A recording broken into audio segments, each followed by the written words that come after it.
Good morning, good afternoon, everyone. We'll be kicking off our discussion on this last day of CFS 47 in a bit. Really good to see so many of you have joined us for the final segment of CFS 47. Thank you for staying with us throughout the week. Really exciting discussions, some that went until pretty late last night. And we're really grateful for your committing all the time to be with us. Excellencies, colleagues, ladies and gentlemen, we are pleased to welcome you to this final day of CFS 47. My name is Waiganjo Njoroge. I am the communications lead at CFS, and I have the absolute privilege to open today's proceedings.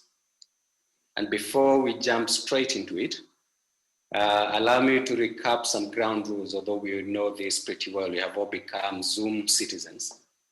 I've seen a number of you haven't renamed themselves yet. Please do so if you haven't. We also request that you keep your microphones off at all times, unless requested to speak. If you have any questions, comments, please send those to us via chat.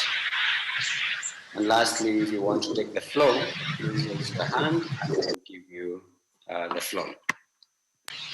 This morning, we have a special event by the CFS on impacts of the CFS policy products on country level food security and nutrition, as well as on COVID recovery. And this, as you'll all agree, is an extremely exciting and timely discussion, as the call to increase the uptake of CFS products has featured in every discussion throughout the week. This event, therefore, will be a great opportunity for us to showcase some of the work that's being done and what needs to be done to increase the uptake of these products. And the segment is divided into two sections. The first section, which I have the privilege of moderating, brings together all the CFS chairs, current and past, with an intention of hearing from them based on their experience, what CFS has done, what could be done differently, what type of partnerships we need to forge to ensure that the CFS products that are painstakingly put together reach out to the fields where they are most needed.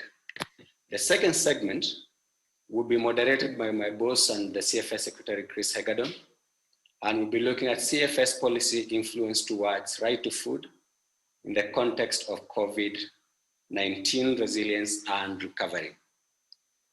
Besides these panel discussions that Chris and I will be moderating, we'll come to you, our participants, for your views, for your comments, for your suggestions, and we really are looking forward to this.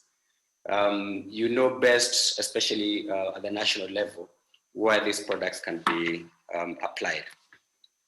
To get us started, we have prepared a very short poll, 3 questions that we will invite you to look at, and we'll do this in a slightly interactive format.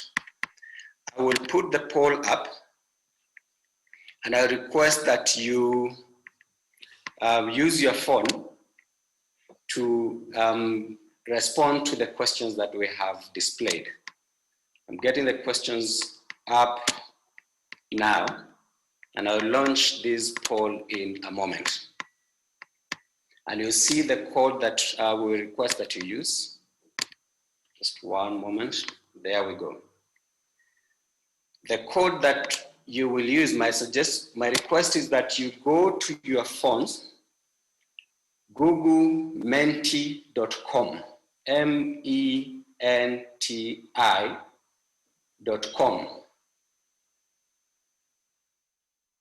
Please do so, because this is how you're going to give us your feedback. And the code you will enter when you get to menti.com is 24312. I see some people have already started responding, and I will read the questions for purposes of our interpreters. The first question is, which of the 3 ongoing CFS policy convergence work streams are you participating in? The first one is the voluntary guidelines on food systems and nutrition. The second one is voluntary guidelines on gender equality and women's empowerment, and women's and girls' empowerment, I beg your pardon. And the last one is the policy recommendations on agroecology and other innovative approaches. And I see the results are coming in. Please keep polling. We have a really good number of people on the call. So far we have just over 30 results in. And you can see how the graphs are shifting as you give us your feedback. So far, the voluntary guidelines on food systems and nutrition seem to be attracting the largest number of participation, expectedly, as they have just been endorsed yesterday. I will read this question again for purposes of the interpreters, and then I move to the next one. Which of the 3 ongoing CFS policy convergence work streams are you participating in? Voluntary guidelines on food systems and nutrition, voluntary guidelines on gender equality and women's and girls' empowerment, and the policy recommendations on agroecology and other innovative approaches. I hope none of us is having difficulties accessing the platform. We want to hear all your views, but what you have received so far is indicative of people's participation. I'll move to the next question.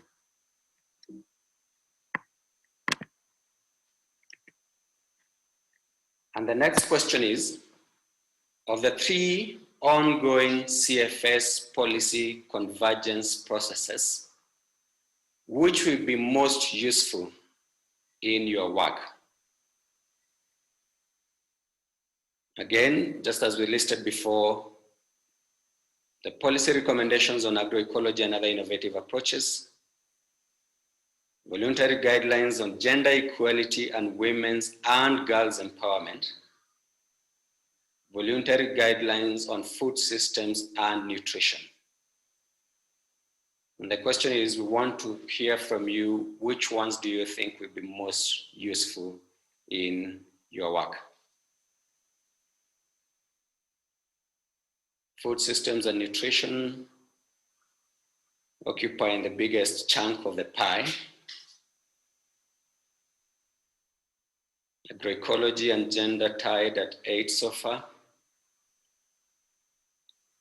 Let's give it another couple of seconds before we move to the final question.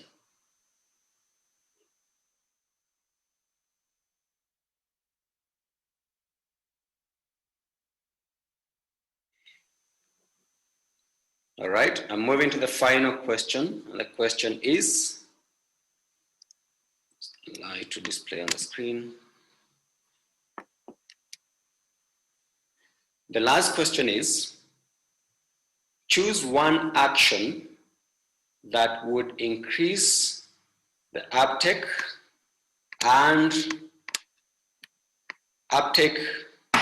use, apologies, I read that again. Choose one action that would increase use and uptake of CFS products at field level. I see we already have one on increasing the dissemination and awareness of CFS products through greater involvement of actors at national and regional levels. Slightly long answers, but we wanted to capture the nuances. Advocating for internalization of the CFS policy guidelines and recommendations into national and regional policy frameworks. And the other one is advocating for dissemination and uptake of CFS products as game-changing solutions within the UN FSS, the Food Systems Summit later in the year. And looks like increased dissemination and awareness of CFS products through involvement of actors at the national and regional levels has a slight lead. Please keep polling. If you're having difficulties, because we would want to get your views on this one.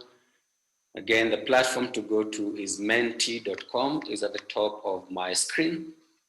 And the code to use is 24312.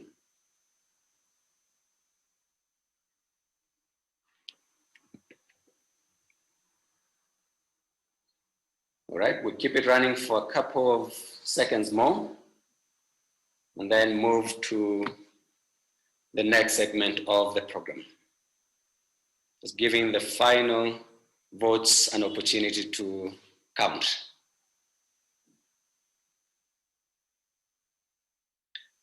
Great. Excellencies, colleagues, ladies and gentlemen, we will carry on with the program. And at this point, allow me to indicate that for the first segment that I mentioned, hearing from the chairs, current and past of CFS, I will invite the chair of CFS, the current chair, Tanawat Tensen, to give us a quick overview of CFS in a couple of minutes, 2-3 minutes, that will set the tone for the discussion. After that, we will invite the former chairs, starting with Ms. Gada Vabag, who is the coordinator of the Scaling Up Nutrition Movement and former chair of CFS. We will hear from Ambassador Mario Avello, permanent representative of the Dominican Republic to the Rome-based agencies, and Mr. Yaya Olaitan, permanent representative of Nigeria to the Rome-based agencies. Before we invite the former chairs to speak, because the current chair was very particular about hearing from them their past experiences, I invite Tanawa Tensen to give us a quick overview of CFS. Over to you, Chair. Yeah, thank you. Thank you very much, our moderator, Go, for your introductions, and very good morning to our colleagues, excellencies, distinguished delegates, ladies and gentlemen. I think it's a good opportunity for today that we will listen to our, actually my predecessors, Ambassador Yaya, Ambassador Avelos, and also Ambassador Gerder, which actually I think is an opportunity that we can exchange our will, how we can improve the work of the Committee on Food Security. And also we would like to hear from our previous chair as well. We know that when we, after the reform, when we had the new CFS, they have a lot of challenges.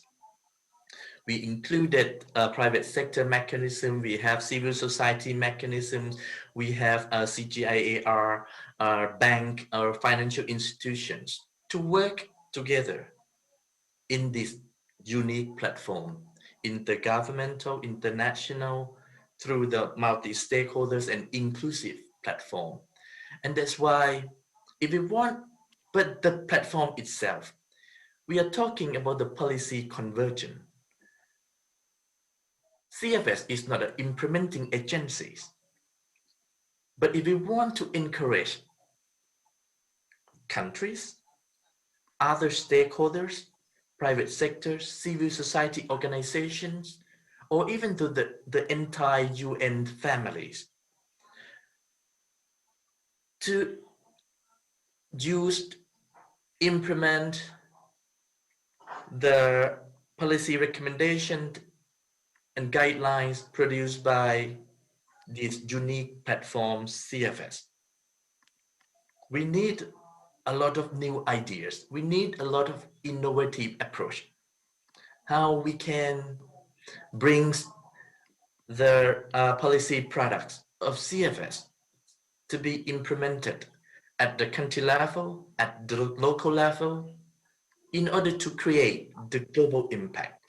And that's why I think today is a great opportunity, because yesterday, thank you very much again for the members For the endorsement of the voluntary guideline on food system and nutrition, which actually is timely, because this year we will have a UN Food System Summit, and we need a political commitment from our leaders. We need strong commitment of all stakeholders to take the ownership of this voluntary guideline on food system to be implemented. And that's why it's a good opportunity to listen to our past chairs and also to listen from all of you. Thank you very much. Indeed, very well put, Chair. I will now invite your immediate predecessor, Ambassador Mario Avello, to share with us based on his experience.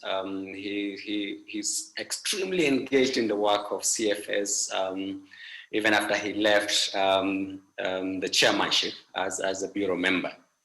Ambassador Avello, share with us a bit of your experience during your time as a chair.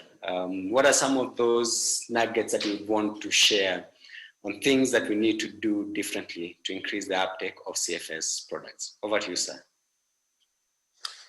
Muchas gracias, Waiganjo. Muchas gracias al presidente del Comité de Seguridad Alimentaria Mundial, mi querido colega Thanawat Tiensin, quien ha tenido la brillante idea que está siendo implementada por el secretariado con Chris Hagedorn a la cabeza y con Waiganjo como coordinador de este encuentro, que en mi memoria es la primera vez quizás que ocurre, o al menos es no es parte de una costumbre en el CSA de tener una mesa redonda con los pasados presidentes y el presidente actual para hacer este tipo de análisis tan importante para el presente y para el futuro del comité.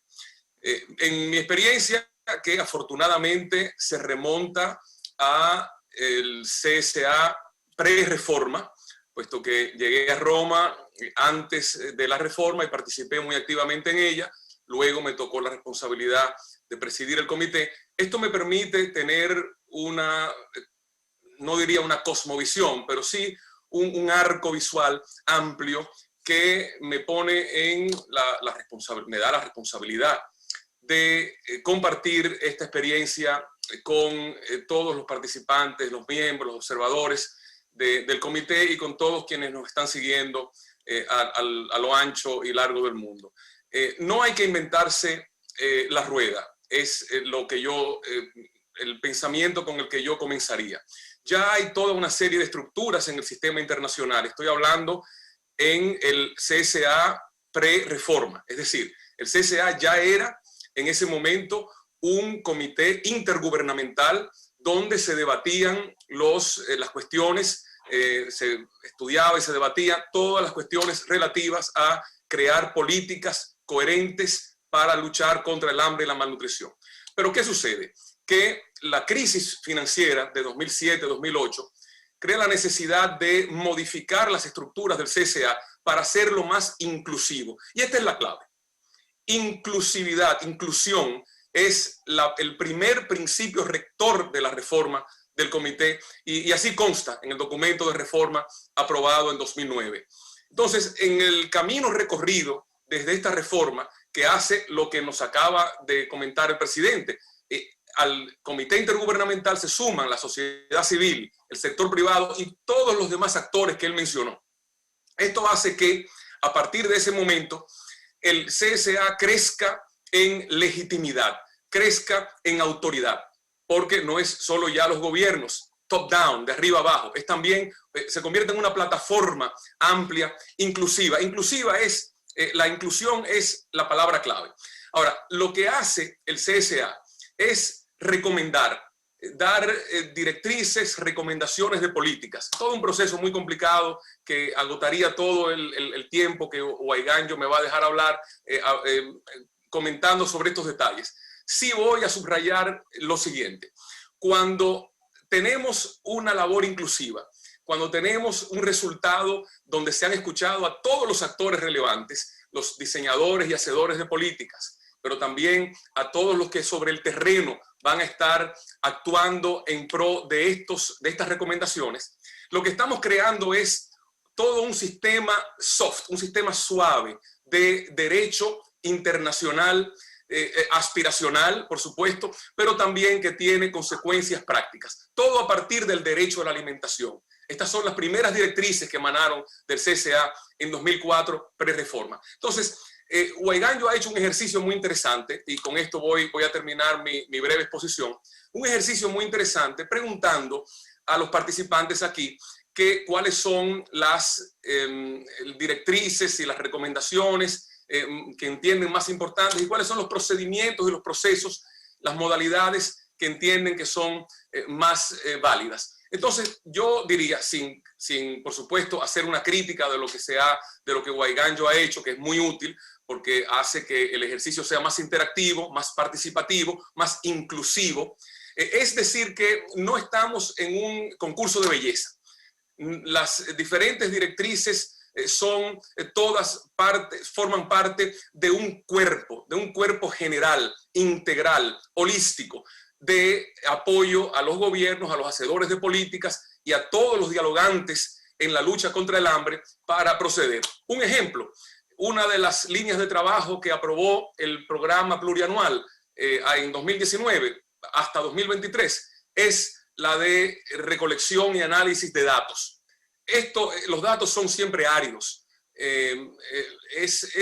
No va a ganar un concurso de popularidad nunca una línea de trabajo de este sentido, pero es una línea que alimenta todas las demás. Entonces también es importante esto para llamar un poco la atención sobre el hecho de este carácter holístico. Y otro ejemplo en el otro sentido que estamos tratando en cuanto a las modalidades de qué es más importante, si diseminar o incorporar. Aquí yo voy a hacer de nuevo un llamado al derecho a la alimentación. En nuestras intervenciones como delegación, República Dominicana ha dicho esta semana más de una vez que si no podemos ejercer el derecho a la alimentación, no podemos ejercer ningún otro derecho. Entonces, esto es una verdad evidente en sí misma.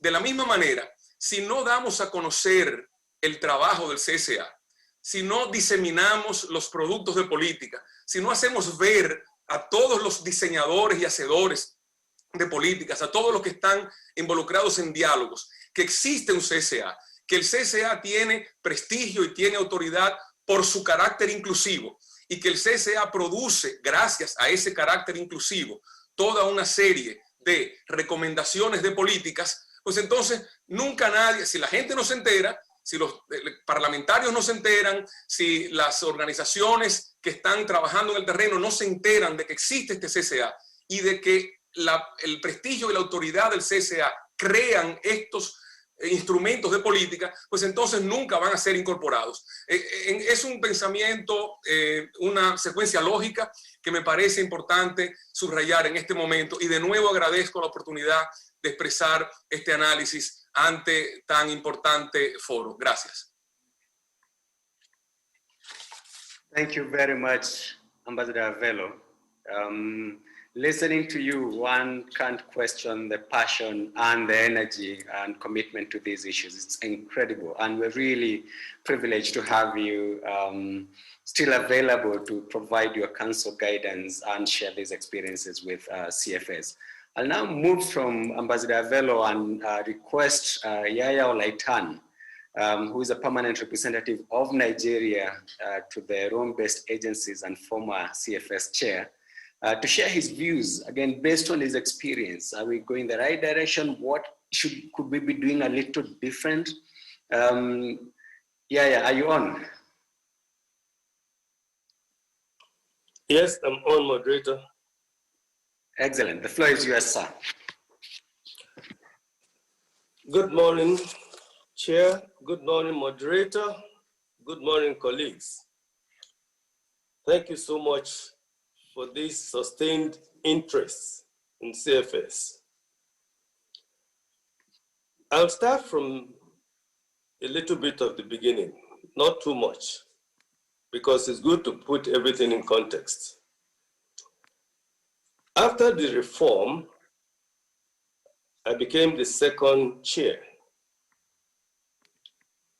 And at that time, CFS was not known over the world. And it got to a point where we were having a meeting in New York, no, in Washington, D.C.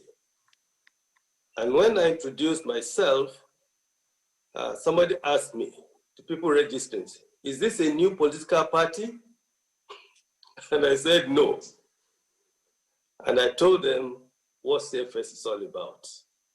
Wanting people of different walks of life under the same roof to discuss issues that pertains to our food and our nutrition status, and also to help governments and the people out there to put into practice what will make the economy of the nations a lot better and have a future for the young ones.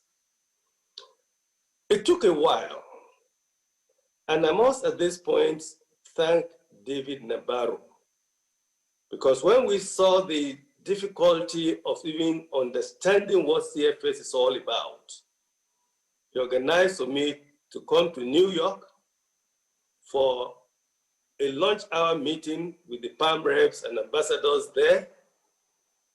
And I flew in, went straight to the meeting, and immediately after the meeting, I flew back to Rome. That was a turning point in the understanding of what CFS is about, even within the UN system. Now, we've come a long way, and I'm congratulating the chair for having 3 of his colleagues available to share experience. I do not fully understand what I was going into to become chair, but 2 people straightened me up and gave me understanding. One was a colleague from Canada, a lady, elderly lady, who said to me, Yaya, when you become the chair of CFS, don't become proud. And she walked away. Another one was a colleague from the UK. And he said, Yaya, you want to be chair of CFS? I said, well, Africa wants me to do it. And he said, you don't know what you're getting yourself into. And before I could ask any question, he also walked off. That kept me thinking. I did realize what they were saying when I started traveling extensively to different meetings, meeting ministers, meeting colleagues, and explaining to them what CFS was all about. I want to thank you all who have been so faithful. Private sector, CSM, academia, intergovernmental agencies, government, and of course, the 3 Rome-based agencies for financing and encouraging. Getting everybody together, coming from different understanding and philosophies, was not an easy thing. And I described CFS then, and it's still the same today, that it's like having an elephant and everybody blindfolded, and you're asked to touch the animal. If you touch the trunk, your expression will be different. If you touch the tusk, it will be different. If you held on to the body, so this is what CFS is all about. We have different perspective and understanding of the same thing. And we should keep to it, because that is the uniqueness of CFS. Now, administratively, the CFS has grown, but there are essential lacks. The CFS that will actually take us further will be CFS which is not a new bureaucracy or another layer of bureaucracy, but we want a CFS that have the expertise, the necessary expertise that we need in place. We also want CFS that is going to encourage the implementation of the policies and getting it right to the grassroots. All the policies that we are agreeing on, negotiating on, they are global in nature, but the implementation has to be in the field. And we must have a similar CFS model outfit at the country level, at the town level, and at the grassroots level. When these are interconnected, then we'll begin to see the result. COVID-19 pandemic just exposed us to who we are. A lot of selfish ambition, is a lot of lack of love for the less privileged. And if you look at it, most of the problem that the poor nations are suffering in terms of climate, in terms of flood, in terms of high temperature, name it, they did not cause it, but they're bearing the brunt of it. So how can we help each other to go forward? I have nothing against having terminologies. I have no idea, any upset about preferring one system to the other. But you know what? All the agricultural or agronomic systems of the world, they are not new. They are being practiced at different levels. And we only need to use technology and innovation to give us a better product. So let's go into it. Let's work as best as we can. And I believe in the end, one thing is certain. We have to align ourselves with what nature wants. Otherwise, nature will fight us in a way we won't believe. Thank you, moderator. Many, many thanks, Mr. Laitan, for those extremely rousing remarks, and especially from where you sit and the work you continue doing with CFS. And I like that analogy of an elephant. It's an elephant for all of us, but taking us to the same destination. We all touch the part we are touching and keep doing it.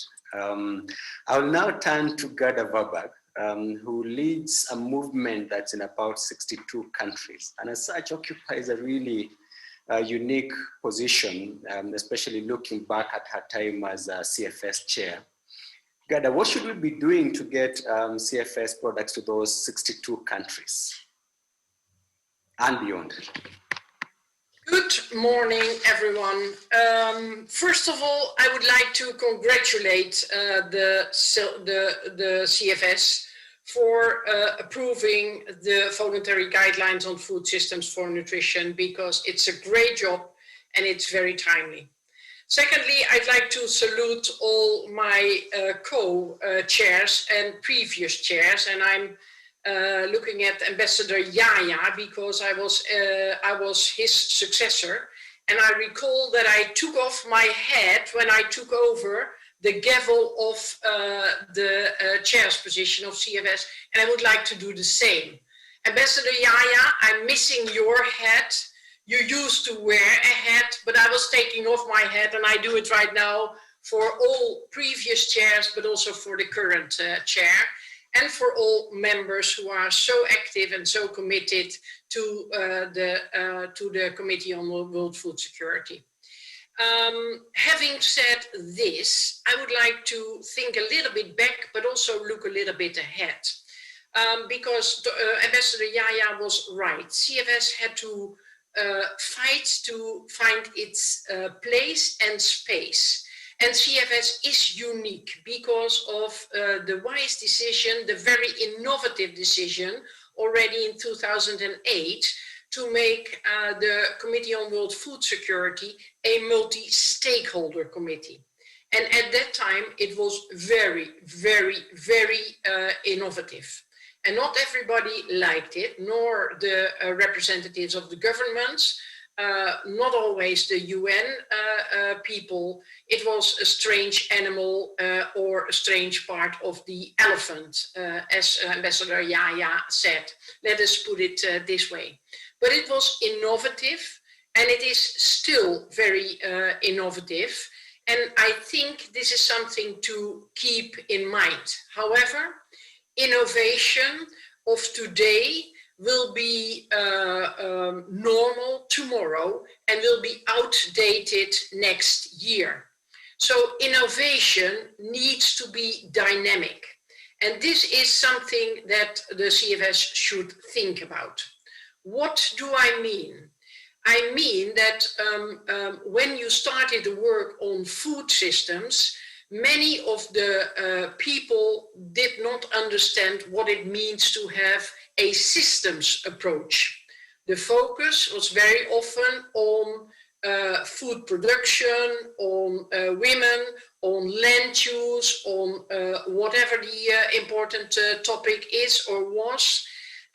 But now you have approached the whole food system, and you know that it's important to bring different players together in order to focus not only on food for people's health and nutrition and nourishment and brain development, but also to take care of our planet. So sustainability and the quality of food are really coming together in a system. This requires collaboration from different angles, because here biodiversity is at stake, health of people is at stake, so you would like to see the World Health Organization to be involved. The COPs, the climate COPs should be there, CBD, etc. Oceans, not forget the good food from oceans and sea and water and forests, etc. So it's bringing everyone together. And I think looking forward, my recommendation would be that the CFS develops a dynamic, innovative approach, which is thinking about, do we select the right topics that are not dealt with already at other places? Do we build upon what is already there to avoid duplication and a lack of interest because it is already somewhere written? But CFS has the unique opportunity to bring issues and people together from different angles. And for that reason, I am proud to see the Rome-based agencies stepping up a little bit in pride to have the CFS.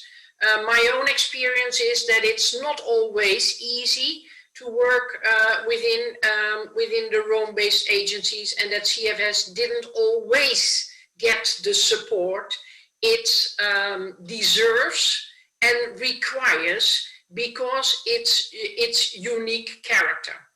And maybe I'm wrong, but I hope that I am seeing it right, that there is more support nowadays. And I would only make a plea to the leadership of the Rome-based agencies.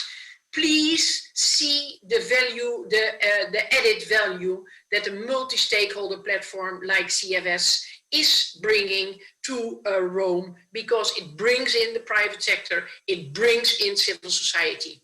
Having said this, I'd like to come to my second observation, which is that the CFS is always extremely busy. If you see the program of work, the number of issues and topics you're dealing with is very rich and very broad. I would like to recommend to have less topics at hand, but to deal with the topics in a more value chain approach. Like in the food systems, it's not only production, it's also along the food value chain until the consumers, and you have several parts of the chain. This is something that I think CFS should think about, how to come from a high-level panel of experts, advice or report, towards implementation, as Ambassador Arvalius said, at the community level, because that is the proof of the pudding. Does then CFS need an executing arm at country level? I don't think so. And here, Ambassador Yaya and I will have a dynamic conversation. I don't think CFS should go this way. However, CFS should develop a strategy of organizing the advocacy and implementation value chain. And for that reason, I was very curious to see the outcomes of the questions in the beginning of this. And this is also what members want to see. They want to see more visibility and more recognition of the valuable outcomes of the CFS. And here I want to offer a partnership with the Sun Movement. It's not that the Sun Movement will become the executing arm of CFS, but we can work more in partnership in the 62 member countries plus 4 Indian states, but also beyond, because the CFS or the Sun Movement in Sun 3.0 is broadening its position to all forms of malnutrition, including overweight and obesity, and food systems are key in this regard. But it's an offer, and we need to discuss this further. But the proof of the pudding is in the eating. So it is about how to mobilize at country level those people that are there. And I'm very proud to say that FAO, WFP, and IFAD, together with other UN organizations and donors and civil society and private sector, are part and parcel of the Sun Movement. But let us partner, let us avoid to duplicate, let's work hand in hand. That needs to be done much more. Finally, I think when it comes to dynamic innovation, I think it is important to rethink the composition of the mechanisms, civil society mechanism and the private sector mechanism. Right now, the focus is very much on food production, the production side, smallholder, fishers folks, but also when you look at the private sector, you can see very much the food production side being there. There is a need to broaden the scope. If you want to think and operate along the whole food value chain, you need to open up the mechanisms and think about a new mechanism that is inclusive, that doesn't exclude smallholder farmers, nor fisher folks, or forest people, or indigenous people. They all need to be, but there is more, and it needs to be broader. Same for the private sector. It's not only production, it is also finance, it's also technology, and there is more to be thought of. This is what I would like to recommend as a kickoff, and I'm looking forward to a little bit dynamic discussion. Back to you. Thank you very much, Gada. Really good suggestions, concrete proposals of what direction we should be taking. And I know the current chair, Mr. Tanawa Tinsen, was taking his notes. Chair, coming to you in a moment, how does all this compare with your vision? Are we taking some of these things on board? Is it already happening? How does the CFS that's future-facing, forward-facing look like? Over to you, Chair. Yeah, thank you very much, moderators. After listening to the dynamic discussions of our previous chairs and also our colleagues who have a lot of energies, wisdom, and experience, you can see that when Ambassador Yaya mentioned that he went to the meeting in DC last 10 years ago, more or less, 9 or 10 years ago. It's like a exotic from somewhere, because no one know about CFS. And even though nowadays, we think that a lot of people know CFS, but not really. When you go to the country level, even though when you go outside FAO building, not so many know about what we are doing, what we really can make an impact. And that's why we, as Gerda mentioned as well, how we can have such a kind of dynamic, innovative approach. If we want to have more visibilities, if we want to see more impact, we need to work together. Because as you know that CFS is very unique. If we want to have a better support, better partnership with the Rome-based agencies or UN families and others, our sectors, our members, private sector mechanisms, civil society mechanisms, we need to build trust. And that's why at the beginning, when I took the role of the chair of the CFS, the first thing that I did, I talked with Ambassador Yaya, I talked with Ambassador Avelo to get their advice, to get their reflection, because the past experience is very important if we want to improve better for today and for tomorrow. And that's why at the beginning, when I took the responsibilities, I went to talk with the DG of FAO at that time. He just worked at the office for 3 months or 4 months to ask for the support. And now today, FAO took us to the regional office. FAO took us to have the side events at the regional office to ensure that the FAO colleagues at the country level or the members know how the CFS can make benefit, how the CFS can make contribution to them. I think it's a good opportunity. Or even though this are WFP, when we organize the events to meet the WFP country teams around the world, it's a good opportunity that we can talk to them what we are doing, what we are producing. And that's why, you know, before taking the role of the chair, I didn't know that this committee is so complex and very political. Maybe it was better that you were not aware of it before. Yeah, but anyway, so far I'm happy. And I really thank you for all the chairs who always give me support and also advice. And also I have a good team of the CFS Secretary, Chris, who are very energetic and also enthusiastic. And also the whole team of this who can support chairs. But we know that when we're talking about the CFS, we're talking about our products. Because we spend our time, as Gerda mentioned, we're too busy with our work stream, and we have a lot of ambitions.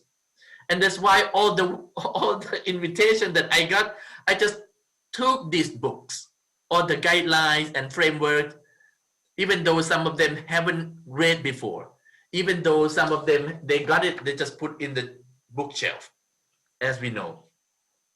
And that's why today we need innovative approach. If we want to bring these policies into action at the country level, we need to encourage countries to have the feeling of ownership. And also another thing, when we're talking about the uniqueness of this platform, we have private sector mechanism, we have civil society mechanism, CGIAR, sorry if I'm wrong, and also others. Became a chair, I didn't expect that I have to have an informal meeting with all of those constituencies almost every month to listen to them, to understand them, to listen to their reflections. But I think it's nice because I have heard several times, we have to make sure, we have to ensure that the CFS listening to them, all voices are heard. And that's why whatever action, whatever things that we can do to make sure that we really listening to all of them is one of the key issues. And that's why sometimes we know that the decisions is made by members. Even though last night, even though the endorsement of the voluntary guideline, the decision made by members, but we also have to ensure that this unique platform, we also listen to our stakeholders, in particular, vulnerable people, marginalized groups and people, small scale producers, fishers, and others. And that's why this one is a beauty. When Ambassador Avalo talking about this one, it's not a beauty contest, but CFS have its own beauty. As Gerda mentions, we bring all people together to work, to talk through the multi-stakeholders and inclusive platform. And that's why this one is the beauty of the CFS. CFS is like a small, it's like a mouse, but we need to work with lion or even though elephants. That's why we have to make sure that our big brother or sister, because CFS is a part of the family in the Rome-based agencies, we got support from all of them to make sure that we are really a close family. Once we are the part of family, we know that our brother and sister will take care of this little child. Sometimes you don't like it when we talk about CFS is a little child, a little small child. But we really are, because we need their support. And that's why to make sure that we really keep the momentum of the work that we are doing at the moment, because this year is very special. We have voluntary guideline on food system and nutrition, and then we will have the food system summit. It's a time for CFS to bring better and also to improve our visibilities, to improve our impact outcome that we are discussing here, that we are working together to bring those policy products into action at the local level, at the country level. I'm sure that together we can make it, and we can make it better and better. Thank you very much. Thank you very much, Chair. And as you say, it's really helpful to have this unique opportunity to have the different individuals and really leaders who have driven CFS over the years, comparing notes. Sort of one jumps on top of the elephant to steer it, and then the other one jumps off. So it's your turn, Mr. Tiensen, now to steer this elephant. And good job so far, and that openness to even want to hear from your predecessors how we can do this differently. We're moving on to the next segment of the event, which is starting to invite views and comments from our participants. We really are keen to hear from others. What should we be doing differently? Have the chairs summed it up all?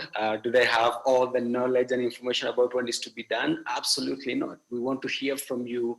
How else do we drive the uptake of these CFS products? And I'll kick off this discussion with a question to Mr. Olairan. And I apologize, Yaya, I call you by your second name and not the surname. You are involved in the process, and we'll be seeing a video shortly where you feature production of some of the more popular CFS products. What made, for example, the VGGTs that popular? What was that process? What did you do that we should be doing for the food systems and nutrition guidelines? Over to you, sir. Thank you very much, moderator. To be honest with you, I wish the VGGT could be more adopted and practically used by much more countries. And that's why I probably will agree that GADA's invitation to link up with some will be another way that we can expand the usage of the VGGT. The Rome-based agencies also need to step up to have the products as part of what they will sell to countries when they are looking at the customs. Because unless we see it that way, it may remain on the shelf. GADA will still have a conversation privately, but let me see the reason why I was talking about having similar CFS model in countries. You know, if there's nobody to handle a matter, it becomes everybody's matter, and nobody will do anything positive about it. We all know that governments are territorial. Minister of Agri will not like Minister of Finance to interfere, or Minister of Industry, and so on. So to bring some core people who have passion for the way forward together, like I said, without adding any additional bureaucracy, will be what we need to do. One thing that I know helped in the case of VGGT is that I have the privilege of going to South Africa to the Pan-African parliamentarians and explain to them what CFS is all about, how we will need their support to get it across into their government system and make sure that it is implemented. Excellencies, dear colleague, my biggest surprise was that it is the women parliamentarians that were more enthusiastic and could see the future of what CFS products in practical sense can bring into their lives to make life better for them and also to reduce the drudgery of their work. Policy-wise, it may be sound. If you don't put flesh to it, if you don't put life into it, you don't get the products. So we also need, I think Gada or Mario said it, we need to be focused. We shouldn't be in everything. Being in everything makes us very thin. And when you are thin, no depth, there's no innovation that will come along with that. It's obvious that because of the multi-national, multi-dimension of CFS, many people see it as, okay, if there's something new that is coming, push it to CFS. And CFS does not have the expertise to handle all these things. What I will advise will be this. Let's get a sort of review of all the wonderful job did by the HLPE members. Let's review them and extract things that need to be implemented and line them up for implementation. Not necessarily by CFS, but get it across to nations. It will be different from one part of the world to the other. But as long as people find it useful to improve their economy, that's the bottom line. Improve livelihood, improve standard of living, reduce medical bills, and give people a more buoyant life, then we are impacting different communities, different parts of the world. When that comes up, then everybody will be more interested in getting CFS on board. Thank you, Chair. And we really are pleased to hear this experience, and my apologies for having to interject, because I see a number of hands are going up, and I believe there'll be a few more questions directed to you by CFS members and observers present. I want to give the floor to a number of people who have requested for it. We have France, Cameroon, and Portugal on behalf of EU in that order. France, over to you.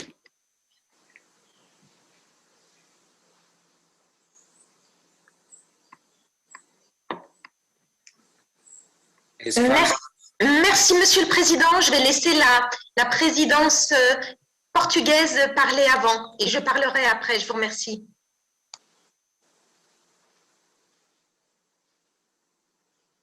Totally agree. Portugal, please.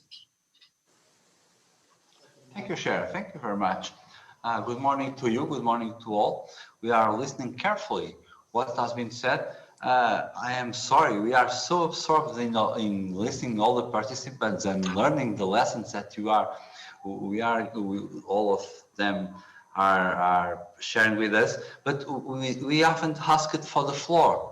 So please continue with it's a real honor having this invitation for you to talk, but this time we have very strong members from our side that want and wish to share their experience, and thank you very much, Chair, but this time we are in learning mode, let's say. Thank you very much. Good morning and good morning.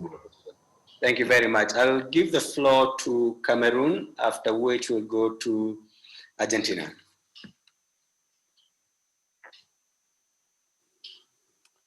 Thank you, moderator, and good morning, good afternoon, good evening, wherever you are. It's joyful for me to see the wisdom in Yaya, and then the high participation of our friend from the Sun Movement. We remember the old days, and from the former chairs and the actual chair. Well, Mr. Moderator, this is something that have been troubling my head all the time. We have a bunch of CFS products, be it the FFA, the Principle for Responsible Investment in Agriculture, the VGGT, and all other policy recommendations. It's a big package. Now, and I understand that with his wisdom, our friend Yaya said, well, it's not everything that should go to the CFS. I agree totally with that. And I believe that we have put too much on the table to be able to chew. There's too much on the table. Probably it's about time to have a stop and put in place, something that may help in a kind of, real implementation of what we have.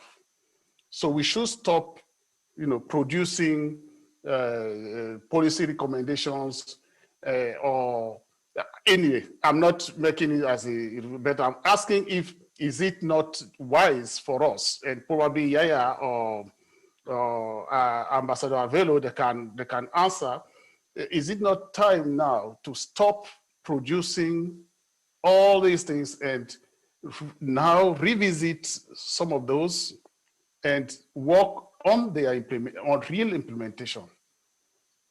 Thank you. Thank you very much, Cameroon. And looking at the clock, we have just about 25 minutes. So I will impose a time limit to the remarks, questions, comments to 2 minutes, please. And just before you come to Argentina, please allow us to go back to France, who had taken the floor first, and then we come to you. Thank you. France, you have the floor. Merci, Monsieur le Président, mais je peux laisser l'Argentine. Vous l'aviez appelé, je parlerai après l'Argentine. Merci. Muchísimas gracias, Céline, mi querida amiga, embajadora de Francia.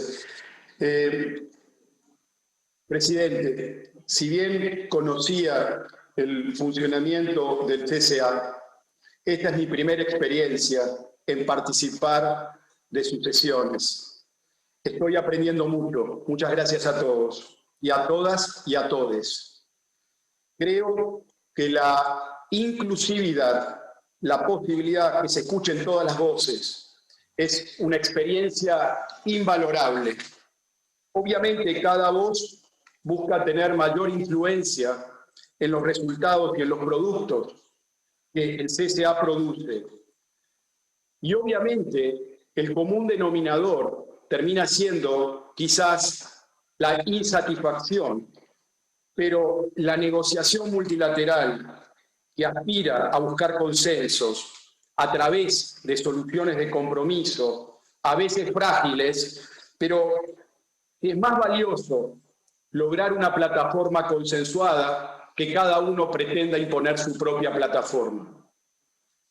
Por eso es que ayer defendimos que no se caiga la negociación sobre las guías voluntarias para la nutrición.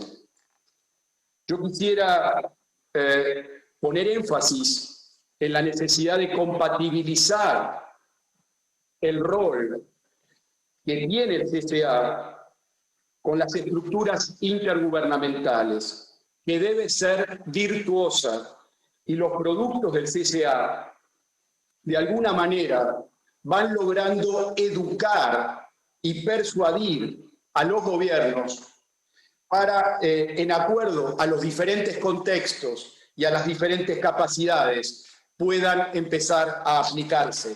Para ir terminando, presidente, pero para que los países en desarrollo puedan aplicarlos, se requiere una cooperación sincera, desinteresada, con recursos, con transferencia de tecnología, con construcción de capacidades. En síntesis, me refiero a políticas de desarrollo.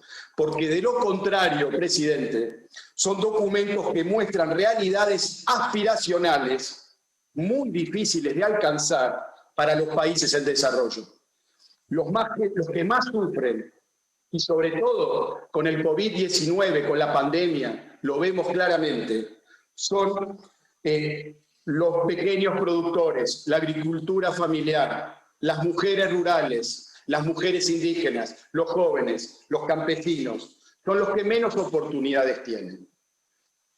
Quiero terminar haciéndole una pregunta, si me permite, presidente, a mi querido amigo Mario Arbelo, porque él mencionó la cuestión de la inclusividad, y creo que es clave, porque eso es lo que el CCA de alguna manera marca como algo distinto. Así que gracias, presidente, y le agradezco la generosidad de permitirme hacer estos comentarios.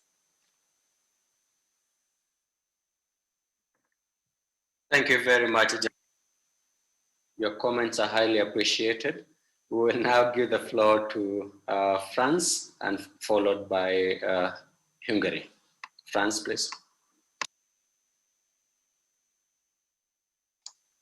Merci, Monsieur le Président, et pardon pour ces prises de parole courtes et répétitives. Merci beaucoup pour ce débat et merci au président actuel et précédent du CSA. Je pense que c'est un débat important. Pour la France, depuis sa réforme en 2009, le CSA est la première plateforme internationale et intergouvernementale inclusive dans le domaine de la sécurité alimentaire et de la nutrition. C'est un forum majeur pour nous parce qu'il permet à toutes les parties prenantes de se retrouver, d'échanger leurs points de vue, leurs meilleures pratiques et de travailler ensemble. Il a montré également qu'il était capable de traiter des problèmes et des enjeux majeurs. Et donc, pour nous, ce rôle est vraiment fondamental, aux côtés aussi de celui de son groupe d'experts, le HLPE. Nous pensons qu'il est indispensable de continuer d'associer étroitement le CSA et le HLPE aux différents débats internationaux, y compris le sommet des systèmes alimentaires. C'est une position que nous avons portée. Nous estimons aussi qu'il est utile, comme nous le faisons aujourd'hui, de réfléchir à un renforcement du comité de la sécurité alimentaire et du HLPE, et le sommet des systèmes alimentaires pourrait être une bonne opportunité. Quelques idées rapidement qui sont très préliminaires. Une présence politique plus forte, une capacité renforcée à organiser des processus de convergence des politiques. Et nous l'avons vu encore hier avec les guidelines. Une capacité à interagir plus fortement avec d'autres organes, sciences politiques, comme par exemple le GIEC, l'IPBES, l'affirmation d'un rôle prospectif, la modélisation des systèmes alimentaires, une augmentation des ressources humaines, des ressources financières accrues, plus prévisibles, diversifiées, peut-être une meilleure stratégie de communication sur les produits du CSA et du HLPE. Et nous pensons également que le HLPE devrait publier un rapport d'évaluation de suivi approfondi quelques années après le sommet des systèmes alimentaires en coopération avec d'autres organes scientifiques compétents. Voilà quelques idées préliminaires. Il nous semble que nous avons le temps aujourd'hui et dans les mois à venir d'en parler. Ne perdons pas l'opportunité du sommet pour renforcer ce qui existe sans créer de nouvelles structures. Merci beaucoup, Monsieur le Président.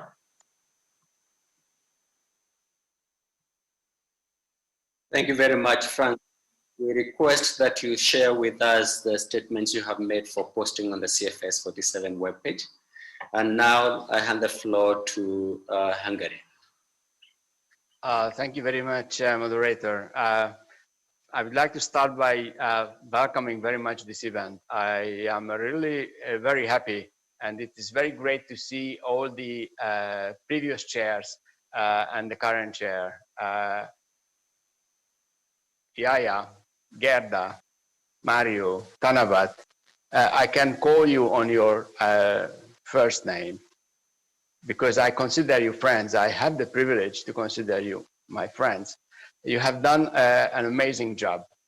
And you all know that I am a passionate advocate for the CFS and the CFS products. Let me share with you my view on the uptake and implementation process of the CFS products. First of all, I think all the stakeholder groups have their own responsibilities and they should respect that. This is the key. Science can and should, and they are doing, provide excellent scientific outcomes that could be and should be used to elaborate appropriate policy incentives. Then it comes to the government. The governments have the huge responsibility to prepare the appropriate policy environment, to prepare the policy incentives on the basis and with due attention to the CFS products and due attention to the neutral science and evidence. These incentives should be also elaborated in an inclusive way, as it was emphasized by many, with due consultation with the local communities and with the civil society. And then these incentives should also appropriate in the sense that should make it sure that the private sector can find its profit interests. In addition, can maximize their profit if they are doing the good things, if they are contributing to preserving biodiversity, if they are preserving soil fertility, if they are preserving rural employment, and so on and so on. It would be essential to get the private sector involved, but in a way that they are given the appropriate incentives. The problem emerges when the private sector tries to influence the policy decisions and try to step in the field of the policymakers. Let's leave it to the governments. It is their responsibility. And private sector should continue to do the job that they are doing and doing it very well. And finally, the responsibility of the Rome-based agencies. I agree with previous speakers that Rome-based agencies have their own responsibilities as well. I just wanted to highlight two responsibilities for FAO. One, when engaging in a partnership with whoever, but in particular with private sector, FAO should ask private sector partners, would you like to comply with the CFS products and policy recommendations? If the response is yes, then you are welcome. If the response is no, then I think it would be some preoccupation. And my other responsibility of FAO is that FAO is expected to provide policy advice to developing countries' governments if they are requesting for. When providing policy advice, FAO should advise governments to pay due attention to the results of the neutral science and also to the CFS products. That would help a lot to uptake and implement the CFS product and help countries in their efforts. Thank you so much, and sorry for being long. Thank you, Hungary. And I will request the other speakers to keep it to strictly 2 minutes. We should be wrapping up in the next 5 or so minutes. I will invite FAO, PSM, and CSM. Mr. Moderator, I would be able to respond and react to a few things. So otherwise, I will raise my hand also to participate in this discussion. I will come to you and the other chair. For your wrap-up remarks. Thank you very much. FAO? If FAO is not online, we go to PSM followed by CSM. Thank you, Chair, and thank you, Moderator. On behalf of the PSM, we welcome this focus on the uptake of CFS products and the leadership of past and current chairs. And we do agree with past Chair Verburg that we need more of value chain approach for dietary diversity. And we're very happy to note that we had more processors in the nutrition negotiation and encourage more also in food service and retail sector and all other actors. The mechanism is very committed to helping encourage the uptake of the guidelines CFS produces. We conduct training seminars, information campaigns, and follow-up sessions. At the last in-person CFS in 2019, we held a seminar with the UK DFID on the voluntary guidelines on land tenure. In addition, we are advocates both at the high-level political forum and through the Food Systems Summit to see reference to CFS and particularly its major products. For instance, we have raised the importance of the framework for action on food security and nutrition in protracted crisis continuously in Action Track 5.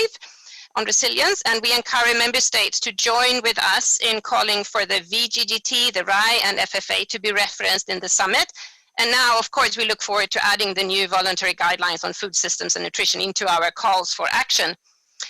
In this regard, the chairman of the PSM yesterday made the commitment that we will also be conducting an information campaign and trainings on the contents of the voluntary guidelines in 2021 to help bring the work to the attention of the private sector.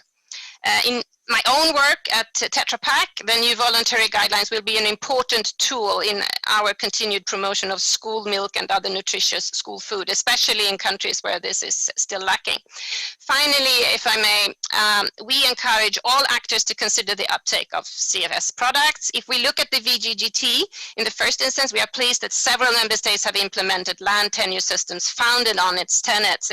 In many parts of the world, the private sector still find land tenure systems underdeveloped, and this prevents the capitalization of many of those working in the front lines.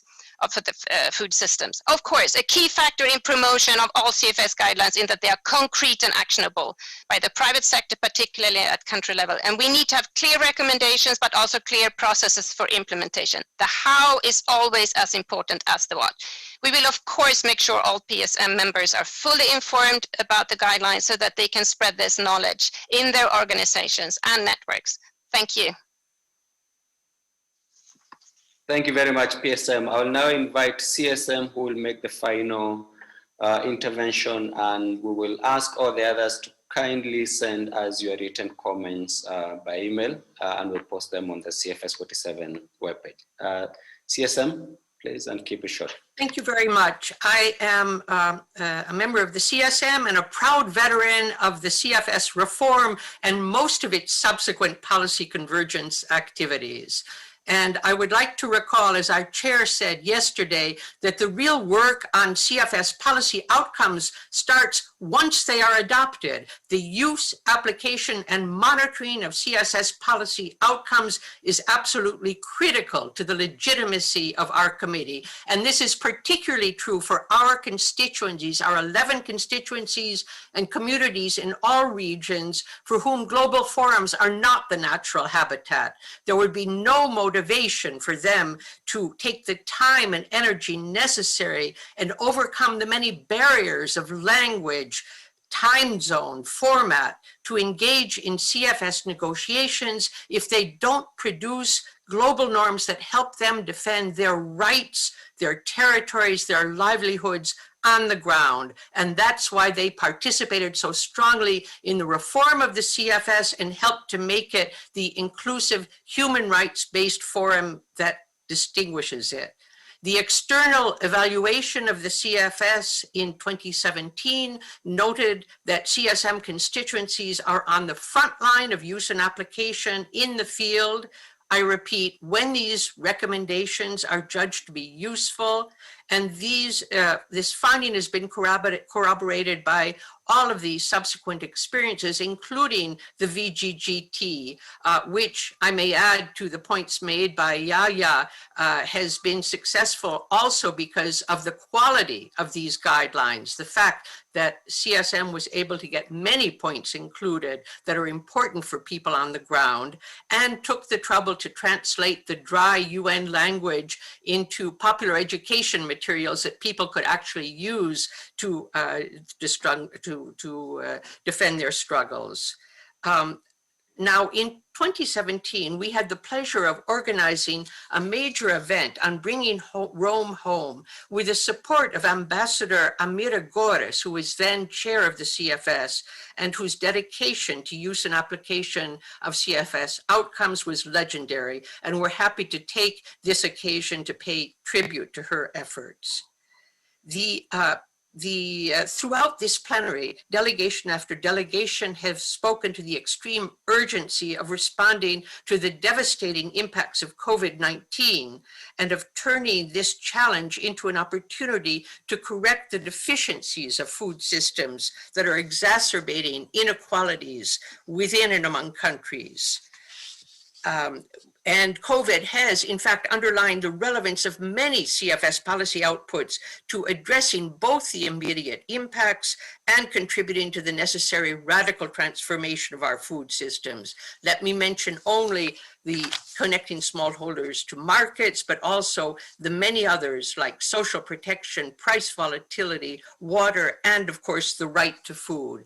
And the voices of African countries were particularly strong in the session on MyPow, to make sure that the MyPow decision box included reference to this most urgent and critical food security issue that governments and people are facing today. And as a result, a bullet point was added to the decision box that requests the CFS for continued deliberation and due attention to the impacts of COVID-19. We propose to draw together the outcomes of the many work streams of the past to feed CFS's deliberation today, packaging them along with reports of the HLP, RBAs, and the experience of our members and participants to make them more accessible and applicable, not single policy outcomes, but an organic whole, as Mario Arvalo suggested. In closing, let me emphasize that in order to use and apply the policy outcomes into which we've invested so much energy and passion, we have to ensure that they are relevant, ambitious, and add value to previous discussions. During the just closed negotiations on the voluntary guidelines on food systems and nutrition, time and again, we witnessed a refusal to incorporate already adopted and agreed language from past negotiations. So let us defend, use, apply, and build on our excellent policy outcomes, those that speak to the interests of the people and the planet, to address COVID-19 and make the radical transformations we need today. Thank you. Thank you, CSM. Please send us your remarks and we'll post them. Now, on to the final segment of this first part of our event. I will go back to the chairs in order in which they spoke, starting backwards. And I'll come to you, Ms. Verbach, to, in a minute, wrap it up. What have you heard? What should we be taking home with us? Thank you very much. I think listening to also the contributions, but also building forward on my own contribution to this event, I think members of CFS and contributors to CFS, and I see this morning more than 230 participants, which is great. We all need to wear different hats or caps in different places. Negotiating at the global level is one thing. The uptake and being there to also guide and support the uptake is another part. So we need to be ready. It's not done once there is an agreement and the agreement is signed. That's only the first step, and very often difficult. For that reason, my congratulations are really, really genuine. But I'm happy to hear from so many people already what kind of ideas they have about uptake.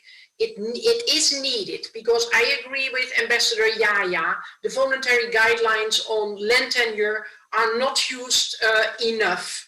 The responsible investments are not enough used, and the risk here on the food systems is also.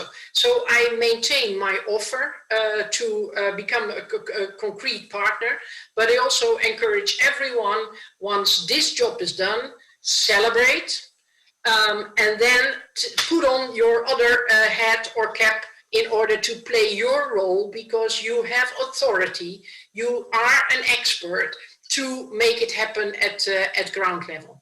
Second and final remark, please make the decision as CFS. It will require some stamina, but make the decision that you want to be a dynamic, innovative mechanism that is inclusive, representing everyone, but taking up these things that are not taken up by other institutions. Don't duplicate, but strengthen your unique character and think what is needed at country level, what is needed at the community level. And with this, it's the final moment that I can take off my hat. I make a deep bow for all people who are so committed to the work of the multi-stakeholder platform, the Committee on World Food Security. Thank you. Thank you very much, Ms. And we'll definitely take you up on that offer, and you leave us with a vivid image of wearing different hats. I'm coming to Mr. Olairan. In a minute, please, sir, wrap it up for us. Thank you very much. I think we are all in this together. And I'm glad that every part of the segment is trying to see how to practicalize what is needed. I'll go back to the CSM. Their role is critical because they have membership on the ground and they know what is happening there. We in our air-conditioned offices need to be briefed from a sincere heart. They also come with their own baggage, the baggage of right to food, right to everything, which is true. We should not let that make everything odious.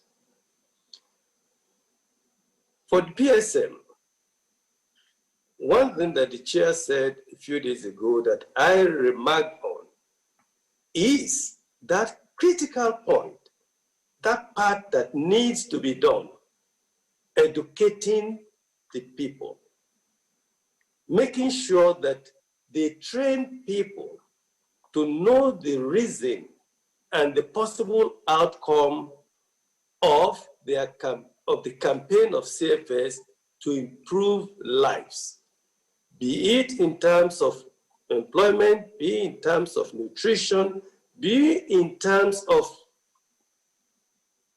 infrastructure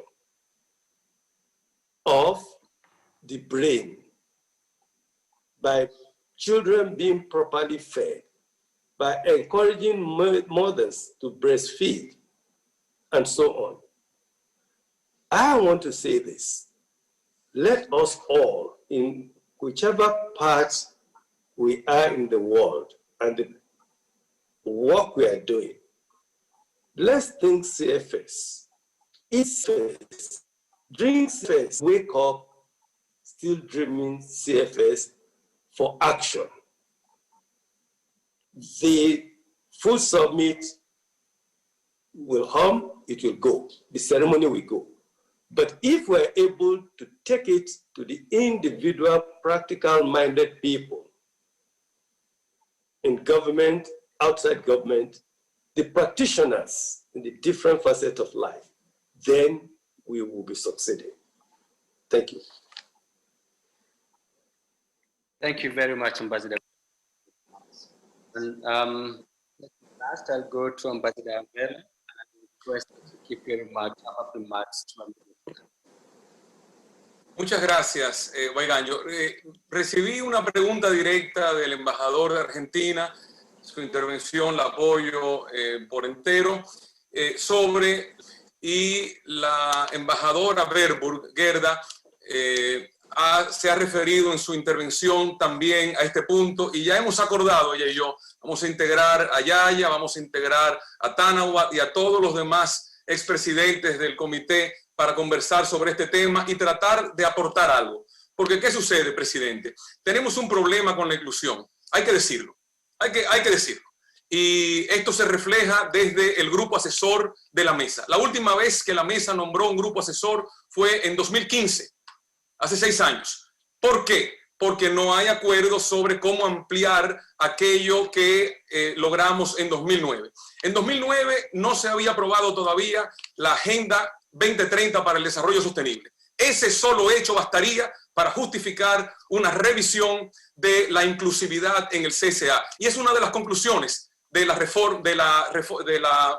evaluación externa independiente del comité en 2017.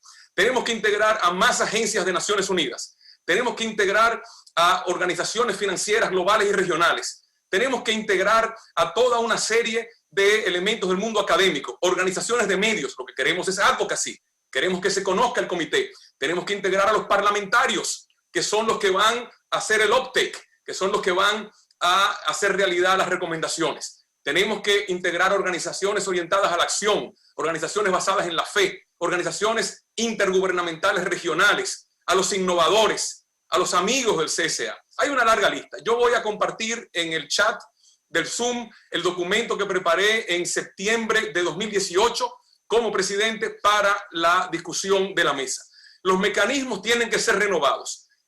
El sector privado comenzó, Waiganjo, con las grandes empresas. Luego han ido evolucionando a incluir medias y pequeñas. Tienen que seguir ampliando. La sociedad civil. En la plenaria escuchamos al Foro de Pueblos Indígenas de Naciones Unidas quejarse de que no tienen suficiente participación.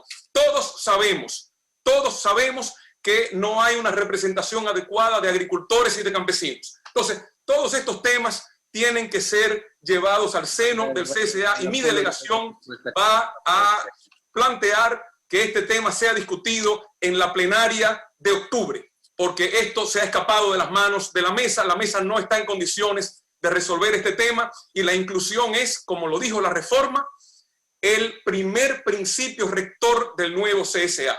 El CSA es lo que es por la inclusión.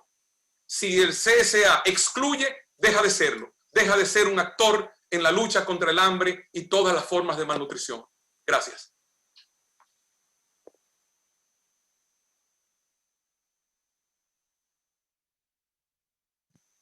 Thank you very much. I'll now come to current chair, Mr. Tiensen. Please, in a minute, steer this elephant home. Yep. Being a unique international, intergovernmental, multi-stakeholders, inclusive platform, I can say that CFS doing well and still need to improve its inclusivity more and more. Linking knowledge, science to policies, we have HLPE, and we have a lot of products that we have already produced, and we have a lot of work to do for the next work stream for next 4 years of my POW. But now is the time, because we just have another voluntary guideline on food system and nutrition, and the next few months we will have another policy recommendation on agroecological and other innovative approach.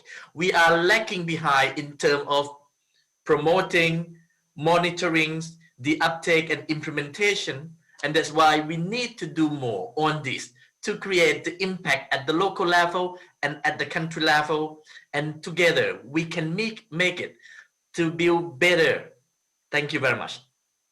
Thank you very much. And that's a very good place to leave it. We're doing well, but we can still do more to get these products out to the field. Allow me at this point to thank you all very much for your participation in this extremely exciting and timely conversation. And as we transition to the next segment that will be moderated by the CFS Secretary, Mr. Chris Hagedorn, I will invite you on a short journey to Colombia to see the application of one of the CFS products. Martin, please share the video. And this video has been produced with lots of effort by the CFS Secretariat. A big shout out to Kiara Chiruli, who has made it possible. But also to note that we would have wanted it to be in a slightly finalized form, but because of COVID-19, we couldn't travel to all the countries. But we have something to share with you, just a snippet of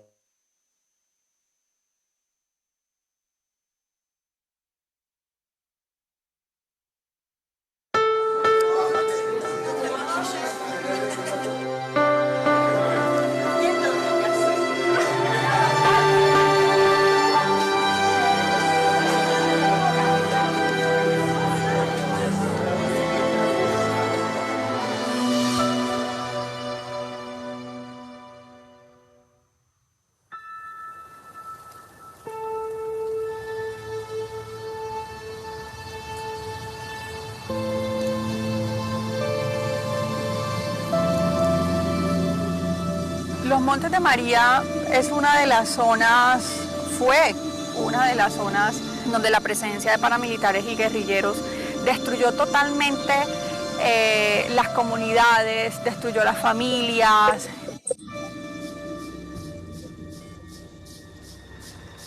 Eso fue el 17 de enero de 2001, salimos de aquí el mismo 17. Abandonamos el pueblo, nos fuimos saliendo, unos salieron a las horas de la mañana, otros salimos en la tarde, otros al día siguiente. Total es que el pueblo quedó totalmente deshabitado. Y no ha sido fácil recuperar, no ha sido fácil que ellos vuelvan a entender el nuevo rol que cumplen en la sociedad. Y la recuperación de Chengue ha sido un proceso exitoso. Lo que hoy uno se encuentra en esa comunidad es una comunidad totalmente transformada, llena de esperanza. Gracias a lo que el país ha hecho con la restitución de tierras, pues tendríamos en la comunidad de Chengue el mejor de los ejemplos.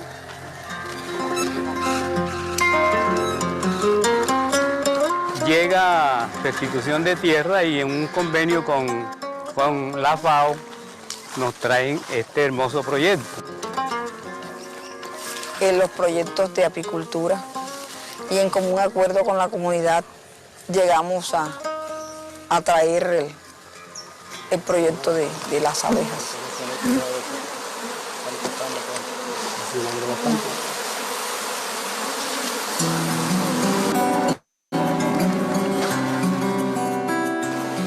Y dentro de todo este proyecto son 159 familias que están trabajando por recuperarse económicamente. Un proyecto que impactó no solamente en nuestra comunidad, sino en toda la región. Y es así como hoy nuestra miel nos está dando renombre a nivel internacional. El ejemplo de Chengue es ver materializado lo que las directrices voluntarias promueven. Entonces las directrices voluntarias promueven un uso compartido, unas reglas de uso compartido del territorio. Chengue lo representa. La toma de decisiones sobre el uso y disfrute de ese territorio, Chengue lo representa. Para nosotros, como Oficina de País, las directrices voluntarias de gobernanza de tenencia de la tierra, la pesca y los bosques son un marco de trabajo indispensable en materia de tenencia de la tierra, en la restitución de derechos, en la formalización de derechos, en la titulación de predios. Más del 50% de la tierra en Colombia es informal. Puede que existan los títulos, pero no están registrados. Acá veníamos con la informalidad y es que la tierra venía ancestralmente no titulada, o sea, viene desde los ancestros viene el mismo dueño de la tierra, muere y sigue en informalidad, o sea, no tiene título. Entonces muere el abuelo y no se hace el proceso de sucesión y la tierra sigue en informalidad. Si bien las directrices voluntarias reconocen todas las formas de tenencia, cuando tú sabes que ese predio te pertenece, cuando tú sabes que puedes hacer un proyecto conjunto con un vecino, cuando sabes que efectivamente puedes tomar decisión sobre un predio que hay en la comunidad para hacer una infraestructura que les beneficie a todos. Puedes poner a funcionar esa tierra, puedes conseguir un crédito, puedes hacer cosas con esos proyectos. Un elemento importante de la política de restitución de tierra lo constituye el enfoque de género. Un enfoque diferencial que lo que busca es privilegiar el acceso que deben tener las mujeres al proceso de restitución. En estas comunidades el machismo prevalecía, pero con la llegada de este proyecto nos permite involucrar a las mujeres en esta actividad también. Eso muestra que hay cambios, han habido cambios, que ya los hombres aceptaron que las mujeres también tienen que hacer parte y también tienen que buscar los ingresos económicos de la familia y pueden sostener una familia. La participación real de las mujeres no sucede por inercia, no sucede siempre naturalmente. Sucede porque se acompaña, porque esos temas se ponen, porque se establece un diálogo paritario con hombres y mujeres. Entonces, hoy en día, con el acompañamiento de la FAO, nosotros hemos logrado generar proyectos productivos que son viables, que son sostenibles, gracias a la participación de las mujeres. Lo que nosotros identificamos es que la mujer entonces es un elemento muy valioso que consolida justamente la propiedad de la tierra y el uso que tiene esa tierra para desarrollar proyectos productivos.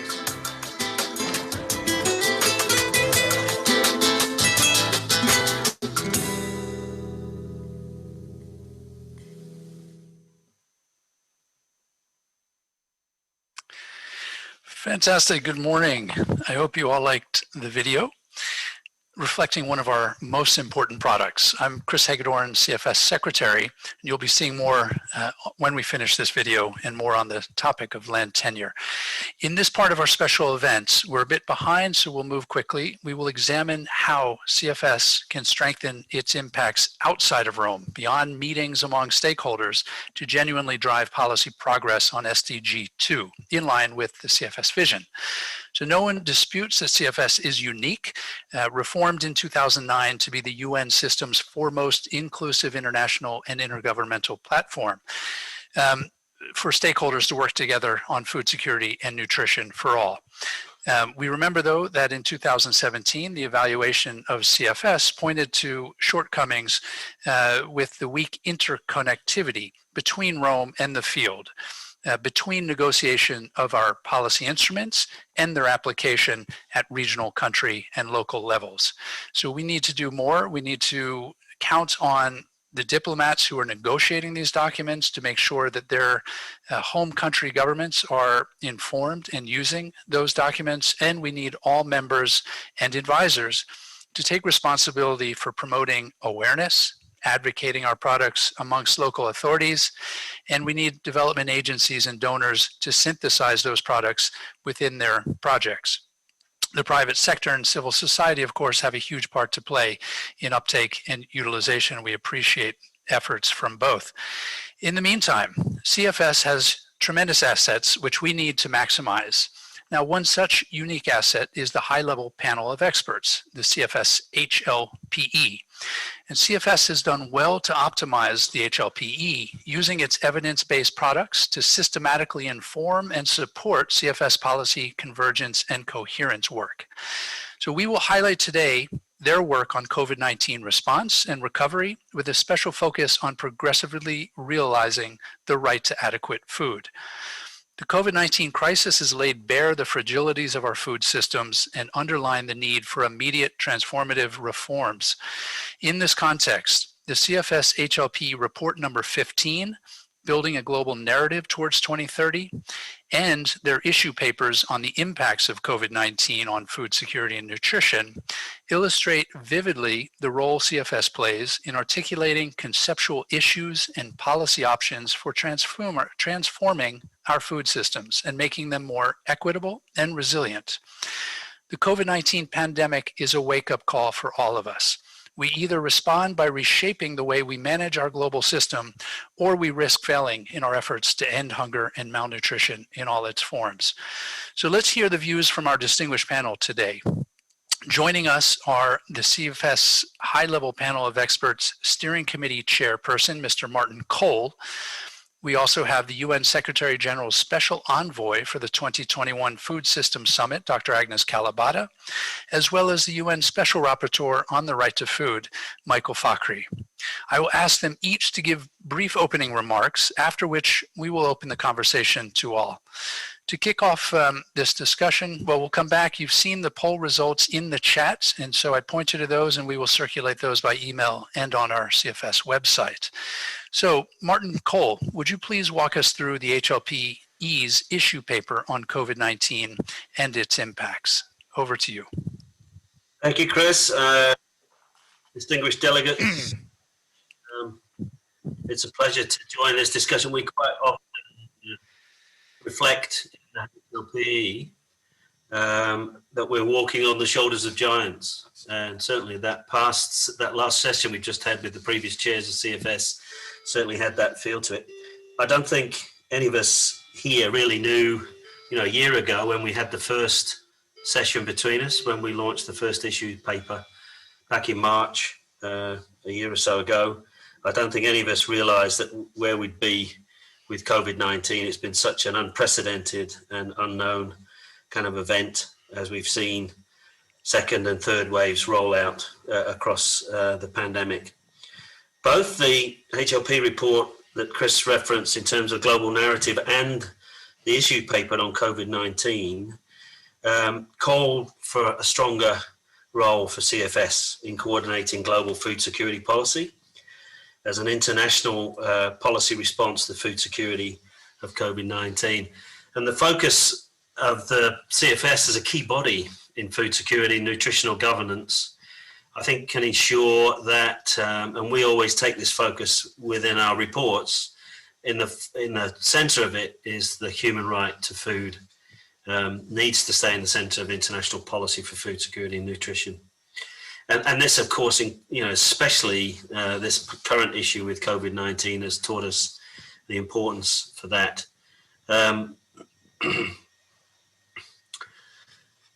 COVID-19, as we know, is impacting food systems and livelihoods in very complex and interlocking ways.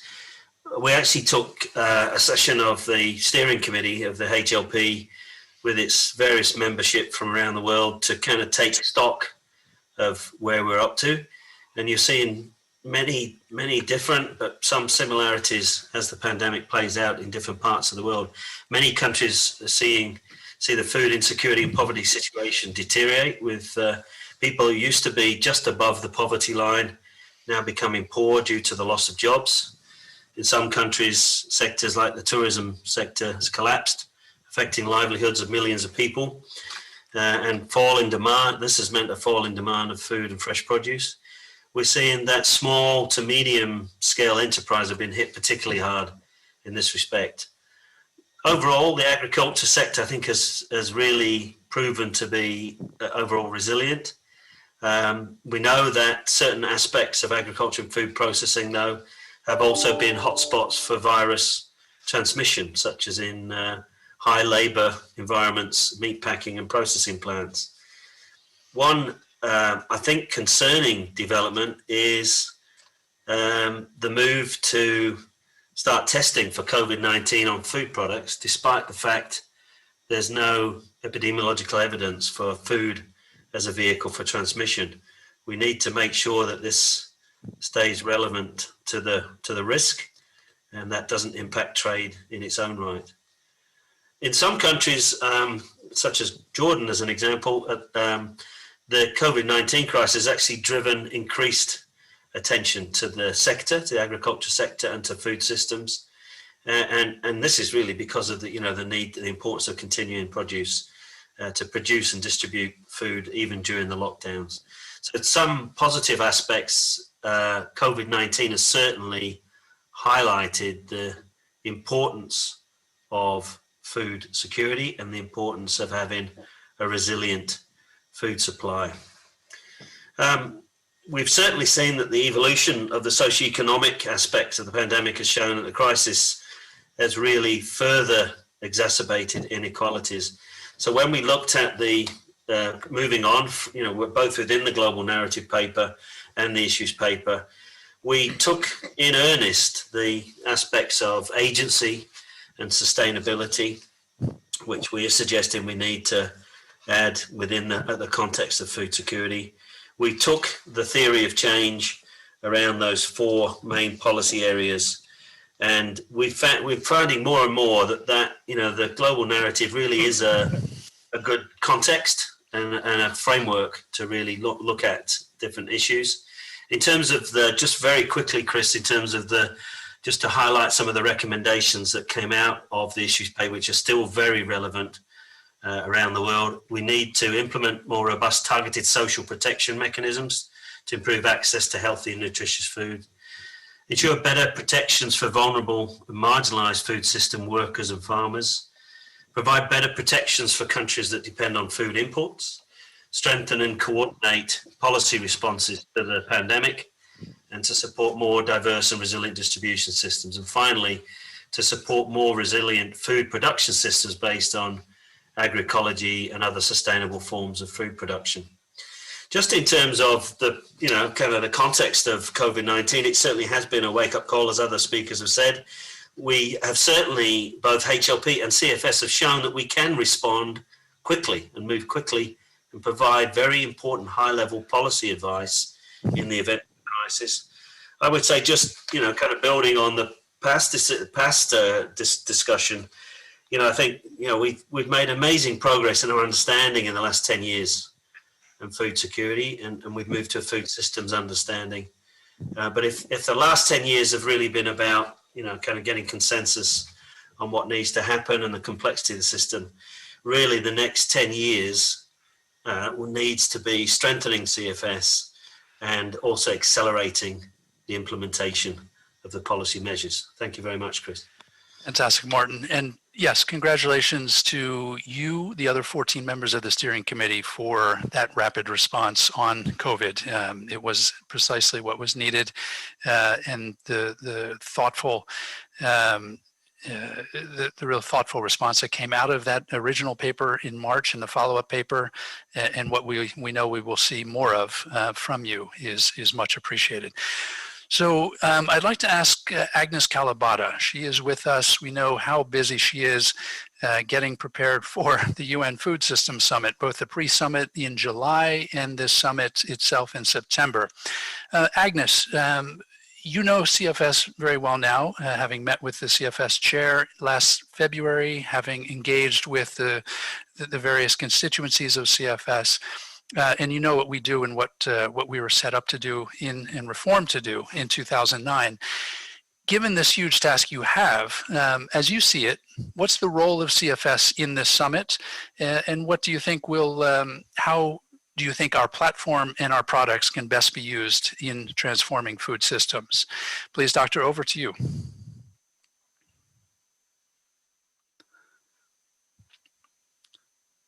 There you Good. go. Thank you. I was on mute. Okay. So sorry about that. No worries. About that. Good. So thank you, Chris, for that question and for the introductory remarks that you provided. But I really want to go back and also thank and congratulate the CFS for the work that you've done and for inviting me and giving me an opportunity to share with you all what we are learning in the Food System Summit. I started off this meeting by reading the Secretary General's statement to you all, and I want to congratulate you on the adoption of the voluntary guidelines on food systems and nutrition. And I welcome the reports and on food security and nutrition that are being put here today, and the emphasis they are putting on the interconnectivity of health, environment, economy, and the social sectors. And to put things in perspective for this meeting here today, we have a unique opportunity in this unique platform, as your chair has said, to work together to prevent a wider food and nutritional crisis that would result from the COVID-19 crisis. So really, we have a unique opportunity to build back better. The Secretary General again said at the beginning of the week, and many of you have said this, that collaboration must underpin our work in the Food Systems Summit. And I want to underscore here and emphasize that the products that CFS is putting out today and this week will be a critical input into the Food Systems Summit and the work that is already underway. I picked out 3 particular messages that I wanted to highlight. The volume and amount of information that is in there, but also the fact that you are very clear on how this can be used at national level. Again, speaking to the recommendation that the Secretary General put in his message, that he hoped that CFS products can be used at national level. But there was also the point that is being made in these products around marginalized and vulnerable communities, which is really what COVID-19 is showing us, that we have so many people that are now impacted in a negative way. But also the documents make a huge point on minimizing impact on the environment while harnessing synergies. The last point that I saw is just how much the policy recommendations that are in here talk about broadly, how they can be applied in a broader environment, but are very specific on how they can provide direction to all of us. So I really want to highlight that the many questions, the many areas that were being highlighted, including what member states have highlighted, your member states have highlighted as areas they agree with, the fact that neither aid nor quick fixes can solve the problems we are facing today, and the acknowledgement that our systems are interlinked, and the fact that there are a number of questions that are the very questions that are at the core of the food systems, including what to prioritize, including the impact of the agriculture sector on biodiversity, on soils and other things, but also including the challenges we are facing with regards to people, and especially what COVID-19 is doing to all of us, and the impact this has on smallholder farmers, and the impact of climate change as well on smallholder farmers and communities. There's an opportunity here to harness science and technology. This comes out very clearly to reduce inequities. And these are all things that in the Food Systems Summit, we also care about very much. In conclusion, Chris, I just want to recognize that yes, 2020 has completely thrown us off board, and it looks like we are irreversibly off track. But I also hope that 2020 provides an opportunity for us to start thinking how we all come together to rebuild. I hope you see the UN Food System Summit as that opportunity to collaborate, to elevate the urgency and actions that must be at the center of how we recover. I want to thank the CFS for the collaboration and support you've given us. I want to thank the CFS members and stakeholders that have been on this call, all the support and input they've given. I hope that we see this as an opportunity to work together. To echo the Secretary General's again message, 2021 can be a year of possibilities and hope. And I hope that we all see that we can overcome this crisis that COVID has put in front of us. And I hope that we see the opportunity to work together in the Food System Summit to really inject energy into and urgency and action into the 2030 agenda. So thank you, Chris. Those are my initial thoughts. Well, those are great. Thank you so much, Agnes, for being with us. And now I'd like Michael. Michael, you were appointed the UN Special Rapporteur on the right to food last May. Of course, that was right in the heat of the COVID-19 crisis, in which obviously we're still in. But could you please share with us the most pressing challenges that people are facing on the right to food due to the pandemic, and your views on how the CFS can be part of the solution? Over to you, Michael. Thank you, Chris. And I'm just really pleased to be on this panel, and I'll build on what Agnes and Martin have said. And first, let me just start with the work of the HLPE has been really inspiring and empowering from my end. As someone who jumped into this position, as you pointed out, in the midst of the pandemic, and who's been new to the CFS, the work of the HLPE on COVID has been really quite fantastic. I also want to point out that human rights are very practical when it comes to help decision makers understand the problem and develop solutions. It's based on a legal system of accountability. Human rights identifies who's responsible for what and who takes care of whom. That is to say that human rights clarify our specific obligations to each other as we live together within the biosphere. So now to the issue at hand, and what I'll do is build on what we've just heard and get more specific. So people's right to food was not being fulfilled even before the pandemic. And as many of us have read in the latest SOFI report, hunger and malnutrition has been on the rise since 2015. We also know that the food system has been dysfunctional since at least the Green Revolution of the 1950s. And this is evidenced by the fact that agriculture generates about 1/3 of the world's greenhouse gases. So now when COVID hit, it hit the most marginalized people the hardest. The current hunger crisis and pattern of inequality was predictable. I'm going to point to workers, producers, indigenous peoples, and women just very quickly. So we heard at one of the side events a few days ago from Elvis Betulaye from the ILO that 8 out of 10 of working poor and 2/3 of the world's extreme poor are engaged in agriculture. So it's not surprising that agricultural workers have been hit hard by the pandemic. Workers have been treated as essential but expendable. We also know that peasants, pastoralists, and fishers are often those that are the most hungry and undernourished in the world. That was true during the 2008 food crisis, and it's even worse today. And in several countries, national laws that have supported farmers have been terminated.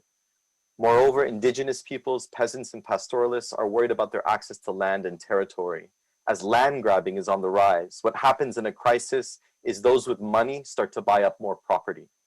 So as people are getting more sick and dying during the pandemic, others, and it's mostly women, are having to work harder and longer to ensure we all stay healthy and alive. The pandemic has amplified the cycle of inequality and patriarchy, forcing women to bear the brunt of the social and economic shock. And with people stuck at home, there's been a significant rise of violence against women. Governments are doing what they can in different ways. So some governments are providing people with social protection, ensuring schools supply children with food. They're enacting and enforcing measures to protect workers, directly delivering food. Some governments are doing better than others. Some governments are struggling more than others and need more help. And the pandemic is only going to get worse before it gets better, even with vaccinations. Most governments are failing their obligation to ensure everyone's right to food is being fulfilled. And this is a legal obligation that the governments have to their people. And people hold their governments accountable in many ways. And with the worsening crisis, the most popular way has been through mass mobilization. Human rights also empower governments to respond to people's collective demands when people need help. Well, that time is now, and most governments are failing their people. Hunger and malnutrition are rising in rich and poor countries. Social unrest is everywhere. And there is a legal obligation for countries to work together in the spirit of solidarity for all economic blockades to end, and for high-income countries to assist low-income countries without conditions through multilateral processes. So I'll get more specific now on what the CFS can do. The human rights perspective allows us to understand things in two ways. We understand food in a systemic way, and it means it requires international coordination. And the CFS can offer both of those things. And here's why. The CFS is multilateral. It has all the relevant tools we need. It has world-renowned experts in the sciences and social sciences. It includes representatives from all elements of the food system. And it has a mechanism to ensure that rights holders can make their demands heard and hold governments and corporations accountable. In other words, the CFS has the infrastructure to develop COVID-19 policies that are responsive and effective to the current hunger crisis. We heard during the discussion over the MyPow how the CFS has a lot on its plate. Well, I think with so many people's lives at stake, it's up to the CFS to prioritize its work plan and use its resources wisely. If I may be a bit more blunt, and admittedly it's because it's 2:30 in the morning, I think I can be a bit blunt tonight. When your house is on fire, this is not the time to build new firefighting tools. When your house is on fire, you respond immediately with what you have, and you try and save as much as possible. And I think the CFS has what we need already. So how can the CFS make this happen? There's two ways. One, the CFS could identify certain COVID priority areas and develop specific policy responses. Now, based on what I've heard over the past year, I think there's consensus that the first order of business is the issue of supply chains. That one issue cuts across so many elements of the food system, and it would address things that all fall within the CFS's mandate and expertise. Things like strengthening workers' rights and ensuring labor laws are enforced, supporting local and informal markets, ensuring that international markets are fair, coordinating international aid, enhancing social and labor protection, developing and enhancing farm-to-school or farm-to-hospital procurement plans that support agroecological practices, protecting indigenous and rural peoples' access to their territory, and empowering women to collectively organize and ensure their demands are met. And how would the CFS do this? And it would be through, of course, national governments, but governments need help. So the how really comes from international organizations. The CFS could be the place to coordinate and activate not just the Rome-based agencies, but new partners. The obvious one is the International Labor Organization, but I would also add the World Organization on United Cities and Local Governments. City and local governments are powerful places to put CFS policies into action. So just to conclude, as I mentioned at the outset, these problems have been culminating for a while, but the pandemic is forcing a call to action. I just want to echo all the previous chairs. This is the moment to implement the CFS tools. There is no second chance.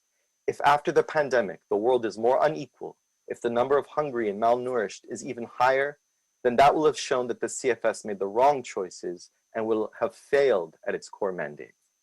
Thank you. I look forward to our conversation today.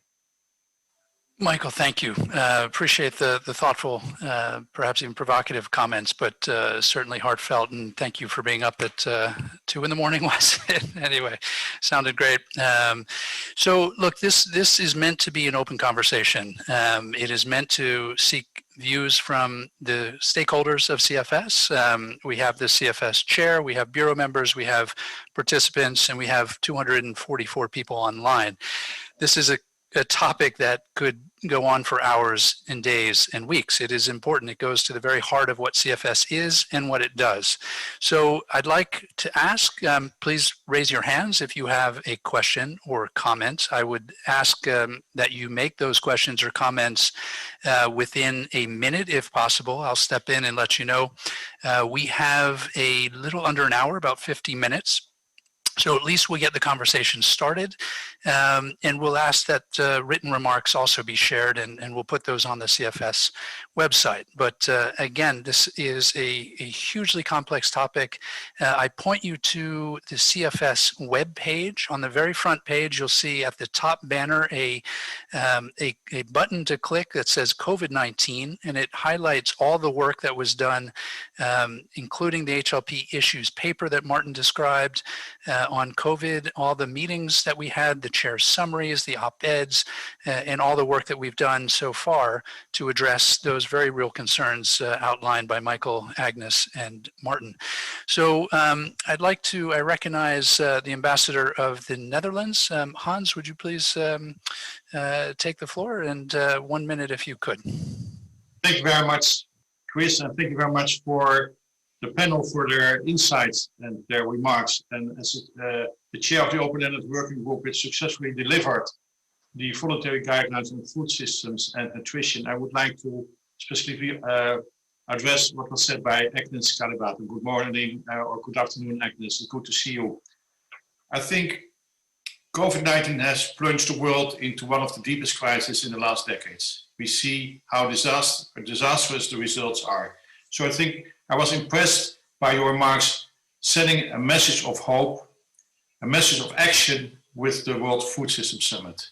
And I know that you are looking for concrete deliverables, because only then we can have an action summit, especially for action at the national and local level. And I think that the voluntary guidelines give you that tool, give you those concrete deliverables which you're looking for. My question to you is, how can we not only get the commitment at the highest level for the implementation of the voluntary guidelines, but moreover, how do we get the means of implementation? Because without technology transfer, without funding, it remains a letter in a document. And I think there we have to be also transformative, not only looking, of course, to donors and governments, but also looking to all kinds of organizations, international organizations, but also the private sector. But I do hope that you can deliver on the message of hope and the message of action, because that's what we need to fight COVID-19. Fantastic. Thank you, Hans. And let me recognize Li Xiande from China. Please, the floor is yours. 谢谢主席，各位同事，大家好。今天是这个两岸委会议的最后一天啊，对于我们中国人来说呢，也是特别具有重要意义的一天，因为今天是我们中国最重要的传统节日——春节的除夕。再过几个小时呢，我们将迎来新的一年的曙光。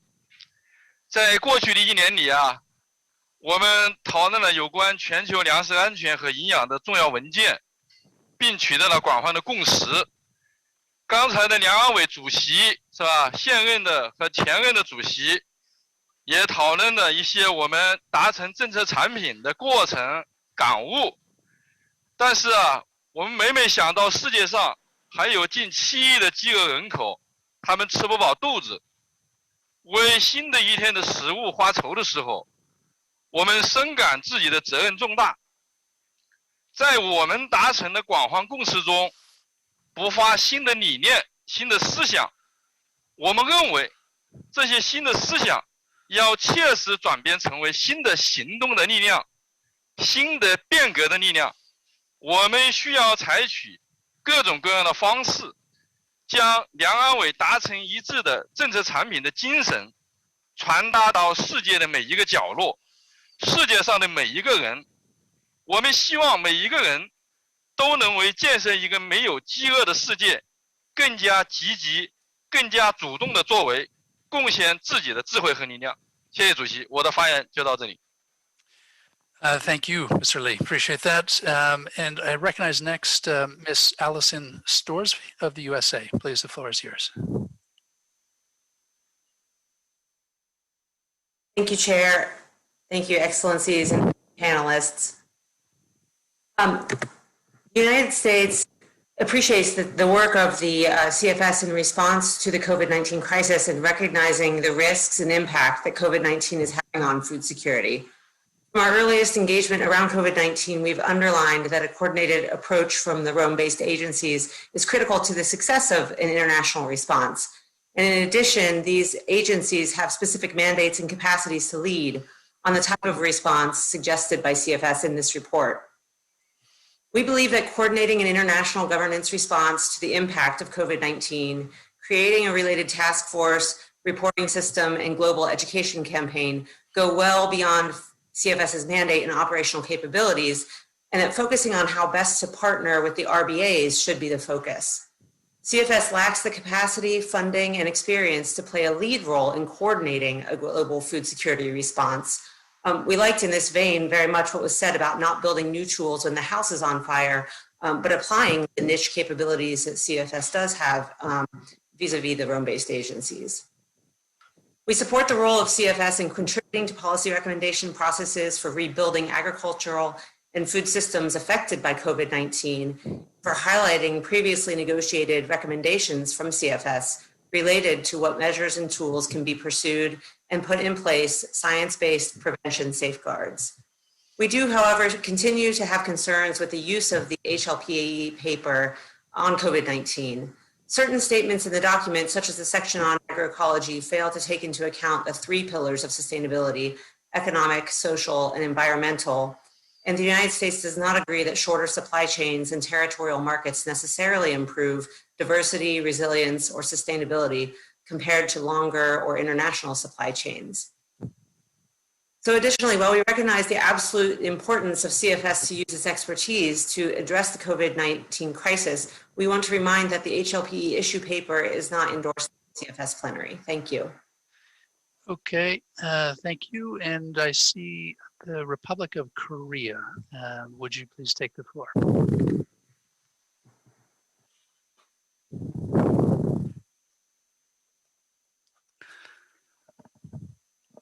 Republic of Korea? Yes, please unmute. The floor is yours. Okay, thank you. Okay, 감사합니다. Thank you for giving me the floor. I appreciate the meaningful remarks from the previous speakers and the former chair on the effect of the COVID-19 pandemic on food security and nutrition. It is true that food insecurity caused by climate change and various conflicts has intensified due to the COVID-19 pandemic last year. We can see the FAO's price index released last week has risen for the 8th consecutive month, and the grain has risen further. It's okay for you to listen to my remarks? Is it okay to continue? Yes, please continue. We can hear you. Okay, thank you.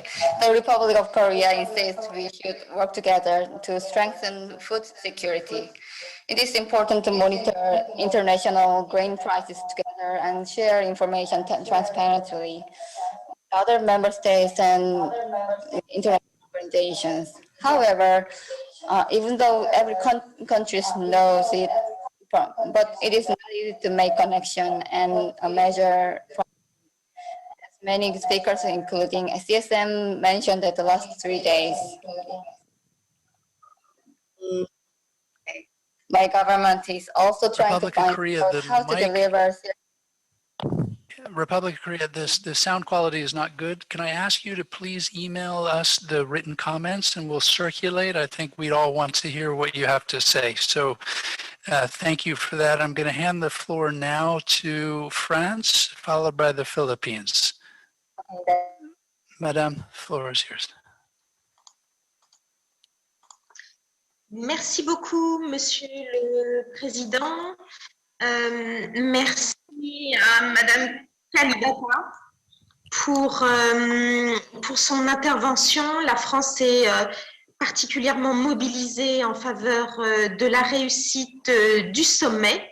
Je voulais de nouveau saisir l'occasion de cet échange particulièrement utile pour saluer le dernier rapport du HLPE qui montre que le HLPE, le groupe d'experts, est en lien avec et en prise avec l'actualité et qu'il tient compte des effets de la pandémie. Il nous semble que ce rapport montre une nouvelle fois l'importance de cette structure, l'importance de ce groupe d'experts et plus largement l'importance de l'interface entre science et politique. C'est un aspect important pour la France. Nous remercions à cet égard Madame Kalibata d'avoir participé à la conférence internationale que la France, par l'Université de Montpellier, a organisée le 4 février dernier. Le renforcement de la recherche pour le développement dans les domaines agricoles et alimentaires est vraiment un aspect important et nous espérons que le sommet sera l'occasion de souligner cette importance et de renforcer le rôle du HLPE. Merci beaucoup.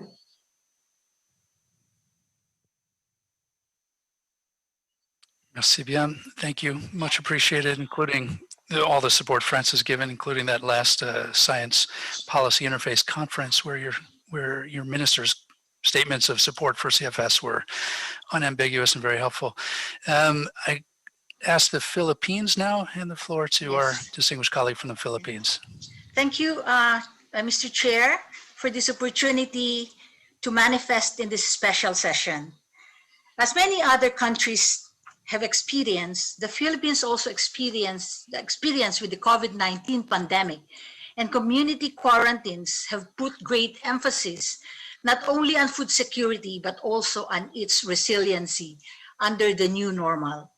To respond to this challenge, our updated Philippine Development Plan 2017-2022 again emphasized the need to address the continuing challenge of improving the productivity of the agriculture sector and the fisheries sector that became more pressing during and even post-pandemic, and to put forth priorities and strategies geared to address supply chain disruptions. As part of improving the food systems, the aforementioned plan adopts a holistic value chain approach to ensure sustainable and resilient food supply by helping farmers and fisher folks enhance further the productivity potentials and diversify, expand their access to markets, and on the demand side, improve access of consumers to safe, nutritious, and affordable food. We are all aware that agriculture sector, including the fisheries, continue to be dominated by small farming and fishing, which we recognize still provide the bulk of our food supply. In this regard, we would like to seek elaboration on the specific actions relevant to our condition that could help alleviate and strengthen the resilience of these vulnerable sectors, our smallholders and family workers and fisher folks, especially during pandemics such as this and possibly pandemics of the same nature that may happen in the years ahead. As cited in the HLPE paper on the impacts of COVID-19 on food security and nutrition, the most marginalized food system participants, including the food producers and the food system workers, have had little support as the crisis unfolded, being on the front lines, having suffered higher rates of disease, and being the most affected by supply chain disruptions. Thank you very much, and good morning to everyone. Good morning to you. Thank you so much. So listen, I want to take the comments of CSM and PSM, and then I'm going to ask our panelists to at least take a moment to respond and reflect. We'll have quick responses from them and then go back to answer questions and take comments from others. So Nzira, nice to see you again. Happy you're with us, and please, the floor is yours. Thank you, Mr. Chair. My name is Nzira de Deus. I am a member of the World March of Women Mozambique and of the CSM Youth Working Group.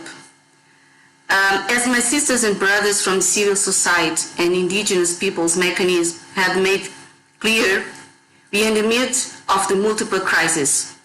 In October, we shared the many challenges that youth are facing during the pandemic.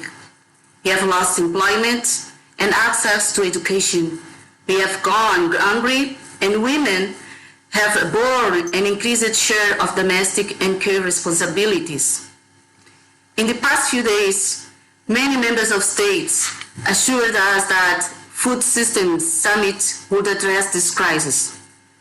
As the Special Rapporteur of the Right of Food was just emphasized, the CFS, not the summit, has the mandate and the legitimacy to respond to COVID-19. The idea that the Food Systems Summit offers solutions makes no sense. The summit will aggravate crises we are facing. Rather than embracing human rights-based approach, it's silencing them. Rather than listening to those most affected, it is ignoring them.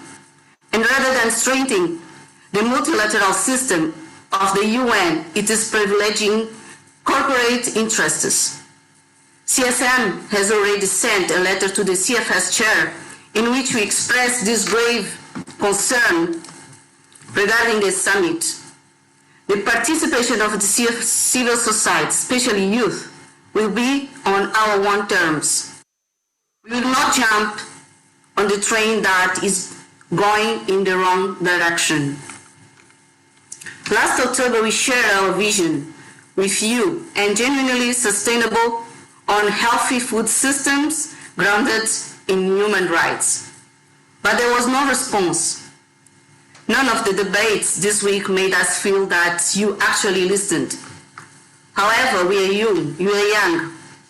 We are not yet tired of repeating our vision, like the refrain of a song, the lines of a poem, the words of a prayer. So we recite our vision once again and hope it won't be forgotten this time. We, the constituencies of the CSM, are already realizing this vision. We are defending our territories and ecosystems. We are practicing agroecology and creating and preserving indigenous and traditional knowledges.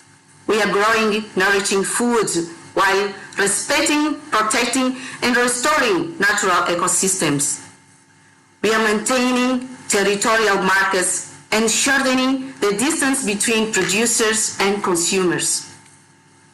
This work we are doing on the ground gives us hope. But without support of the public policies, we are struggling. The policy process on youth and women offer a crucial opportunity for member states to consider what vision they will follow and what actions they will take. The youth of the CSM urge member states to recognize the two divergent pathways ahead. One offers a narrow vision of the future, where the role of youth in agriculture and in food systems is reduced to entrepreneurship and technological innovation, where corporate business controls government policy and instrumentalizes youth and the right to food, and dignified livelihood is further marginalized. This is the pathway we are on now. Sarah, I'm going to ask you to wrap up if you can. I know you're close, but just 30 seconds more. Okay.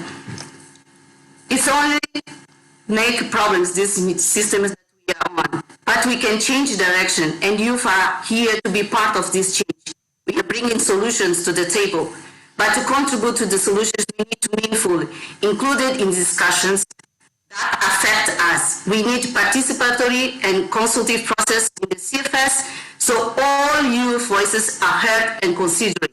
Our food systems cannot be reduced to a business. Our food are our livelihood and our future.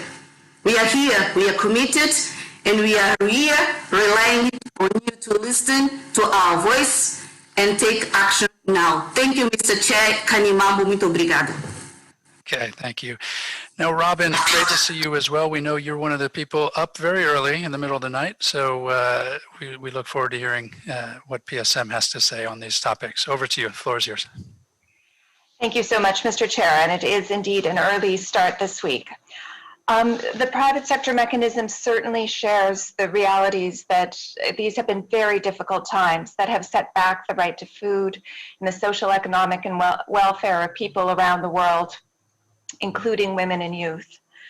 And with that in mind, we are very pleased to hear that the Food Systems Summit will take into account CFS products very seriously, particularly because that leads to a moment in September when we'll see national leaders talking about food systems. And ultimately, I think our chairs of the CFS stated it well, that this work has to come back to the country level. So this is a real opportunity for us to get engaged at a national level, and in particular, a practical level. The Philippines cited well many of the actions that are needed and the advice that is needed and the working together that is needed to address the challenges we all face. And they are challenges that are multiple in nature. So we need to keep CFS focused on outcomes that actually drive an end to hunger, improve healthy diets and livelihoods, as was well said by the Special Rapporteur.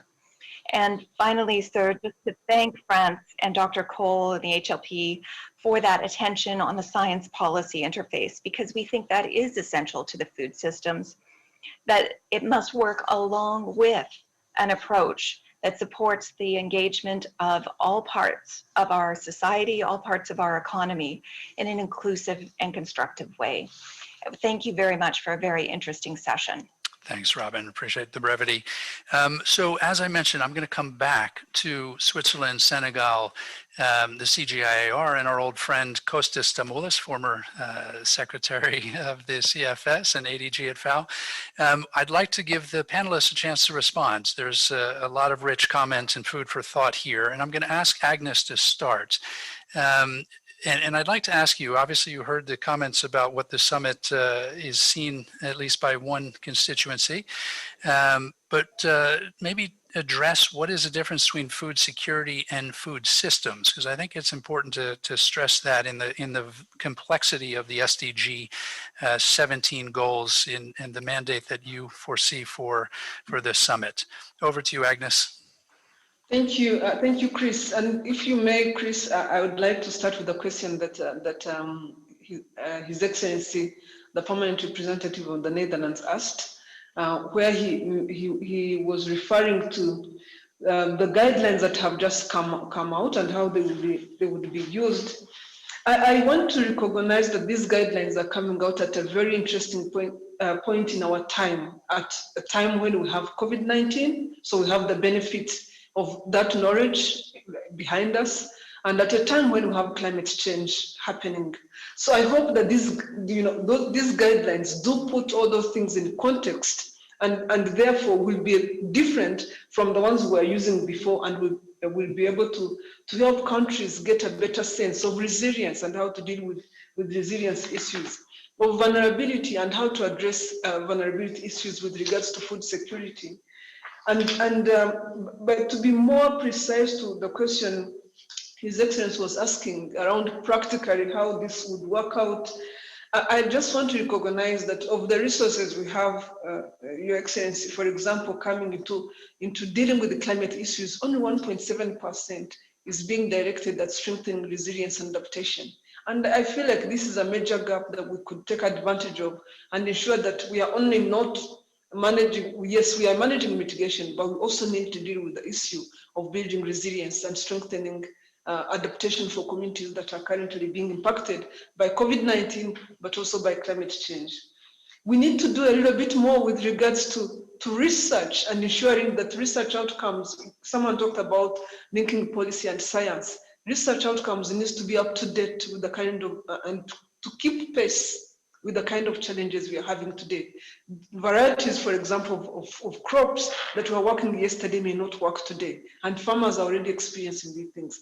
This requires resources. So being able to invest in this is extremely important. So really, we will need more resources. And the summit is looking, the action tracks are looking at some of the ways resources can be realized. And we do have a lever of change which recognizes that resources will be needed. It's the financing lever of change. How do we fund some of the opportunities that are being put forward is one of the things that the summit is studying. So I hope that by the time we get there, we can have those answers. But to go back to the question you were asking, Chris, the question on food systems versus food security. So food systems recognizes that food is integral to everything we are doing, from when it's being produced in the field to how it gets to the fork and how it impacts people in between. Impacting people means jobs. It's not just about how we eat it. Impacting people means their culture. When we are losing biodiversity, some people are actually losing the food they care about. It impacts how climate change now happens. So food systems really recognizing that producing food and taking our food to the fork is one part of the puzzle. But really now, the bigger part of the puzzle is how that process impacts everything else, including our environment, including our climate, including our biodiversity, but also now including health. We now produce food and consume food in ways that have actually fueled COVID itself. Today we are calling all these food-related diseases the slow pandemic that is fueling the COVID pandemic, and you know that this is a major challenge. So that's food systems. The whole complexity of how these things to come together around food is food systems. On the other hand, food security looks at our ability to access enough and nutritious food on a day-to-day basis based on what FAO recommendations are. Fantastic, thank you. Well, look, food security obviously has a lot of complexity to it, and food systems even more. Martin Cole, your latest report, number 15 on the 2030 synthesis report, even proposes two more pillars, sustainability and agency. Apart from responding to what you've heard just now, any reflections on what Agnes just spoke to? Over to you, Martin. Yeah, no, sure. Thanks, Chris. And look, I might kind of reflect on just respond to what, to one of this issue about supporting more diverse and resilient distribution systems.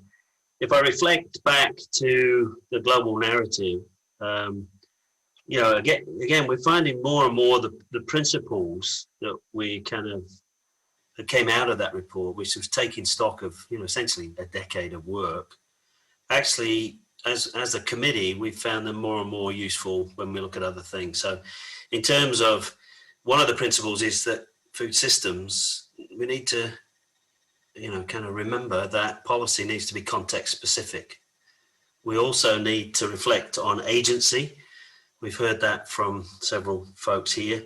So when we're talking about, if you think about some of the conditions that the COVID-19 really is emphasized, and for some parts of the world, shorter supply chains and territorial markets are extremely important.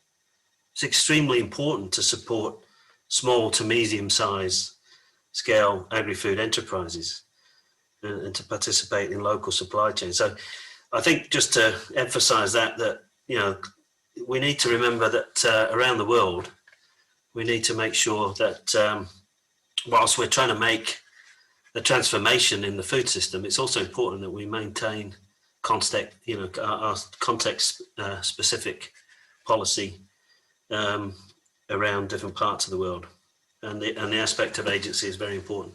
Thanks, Chris. So thank you, Martin. Now, Michael Fakri, I want to give you a chance as well to respond to what you heard earlier. Any thoughts on what you've heard? Over to you, Michael. Thank you, Chris. And I just want to take the spirit of His Excellency from China to acknowledge that it's the eve of a new lunar year and wish everyone who celebrates that. And that's a moment I really to reflect. And I like Martin's use of the word reflect with the new year coming up ahead.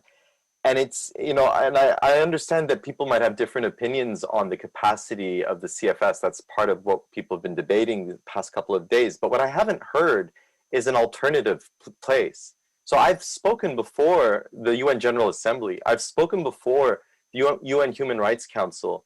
I've met with leaders of the world all over, ministers of agriculture, movements all over the place. And everyone keeps punting, to use an American sports metaphor, to somewhere else.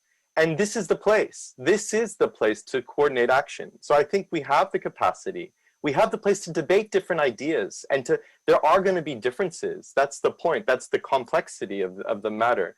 And to have, you know, universal principles, then apply them in the specific context, as Martin points out, to deal with the science policy interface, but understanding people's cultural context as well, to build on what Agnes is saying.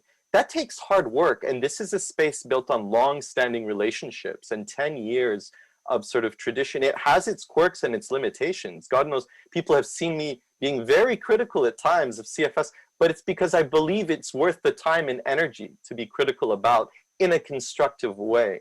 So I appreciate many of us might have differences of opinion, but I also want to point out something, and this will be my last point, that countries with lots of power have to also know that they should be able to compromise on issues of process and slight differences of opinion, whereas smaller countries have more at stake and poorer communities have more at stake. So I think those with lots of power, companies with lots of power, and I've seen private sector mechanism being very constructive at times, right? We all know how to give and take in this space, and that's why I think the CFS is a good place to work through our differences in an honest way. Thank you. Well, thank you, Michael. I certainly appreciate that call for honesty. That is very clear on what is needed to, even with major differences from various constituencies. So I see, Maximo, you had dropped out earlier, FAO Chief Economist. Can I ask for your reflections? Floor is yours for 2 minutes, if possible. Sure, no, it will be early. Sorry, apologies, I had to drop, but I had another emergency. So I just wanted to raise a couple of points. I think I agree with the UN Special Rapporteur.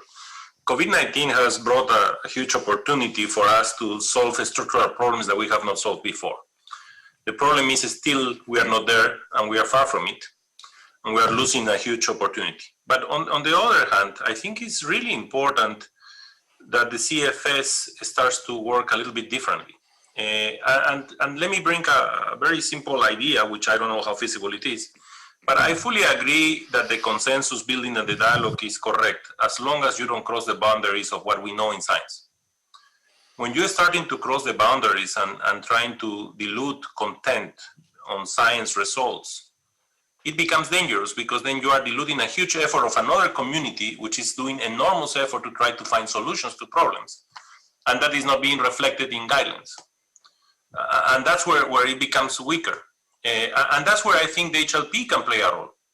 Because the HLP can have a role of a third party quality control in trying to assure that the evidence that others are bringing, universities or UN agencies or whatever, should be there in the guidelines and should stay there, no matter the dialogues that are going around, because that is what we know in science. So if we are able to create that bridge, I think, and bring closer the role of HLP to the implementation of things in terms of the scientific evidence, I think that will help us enormously. That's one element. And the second element, which I think is really important, no, guidelines are overall guidelines that could be applied across the board, but there are a lot of specificities at the regional, sub-regional level and country level especially. And we need to recognize those. And I think there is a huge effort that we need to do still to try to understand how we can operationalize those guidelines in other realities in other countries. So making the last mile approach through the CFS to try to bring implementation codes or how we can implement those guidelines, taking into consideration what countries and the realities of countries, will be extremely important. Because for a seat, for a small island development state, will be very different from for a large country. And also should apply to developed countries. It's not only developing countries, should apply to developed countries. So doing that last mile could help a lot on implementation, and that's where the RBAs and us and others can help. Thank you. Okay, well, thank you, Maximo. Your comments recall what Jessica Fonzo said yesterday about applying science, knowledge, research, particularly in the early stages of the process. We count on that, obviously. So I'm going to hand the floor to Switzerland. I'd like to request 2 minutes, then Senegal. We're to manage time. We don't have much more time, so if we can keep the comments brief, and then I'm going to ask the three panelists to give 1 minute final remarks before we close. Switzerland, the floor is yours. Merci, Monsieur le Président, et merci. Monsieur Cole, Monsieur Fakri et Monsieur Torero pour leur intervention. La Suisse reconnaît la valeur unique du CSA grâce à son caractère multipartite et grâce à la qualité des travaux du HFPE qui fournissent et permettent une base solide pour des discussions menant à des actions. Pour assurer que le travail du CSA n'évolue pas dans un vase clos, nous encourageons le CSA à évaluer ses travaux passés pour tirer des conclusions et améliorer ses travaux présents et futurs. Ceci est particulièrement important dans un contexte de pandémie mondiale où le rôle du CSA et du HLPE sera crucial dans la coélaboration avec toutes les parties prenantes d'un monde futur plus équitable. Nous nous joignons dans ce sens à la France dans son appel à la production d'un rapport post-sommet sur les systèmes alimentaires, sur les impacts qu'aura amené le sommet. La Suisse s'engage activement dans la réussite de ce sommet. En conclusion, la Suisse voit le rôle du CSA et du HLPE central dans la reconstruction meilleure, Build Back Better, du monde d'après, basée sur la science et des discussions inclusives. Merci, Monsieur le Président.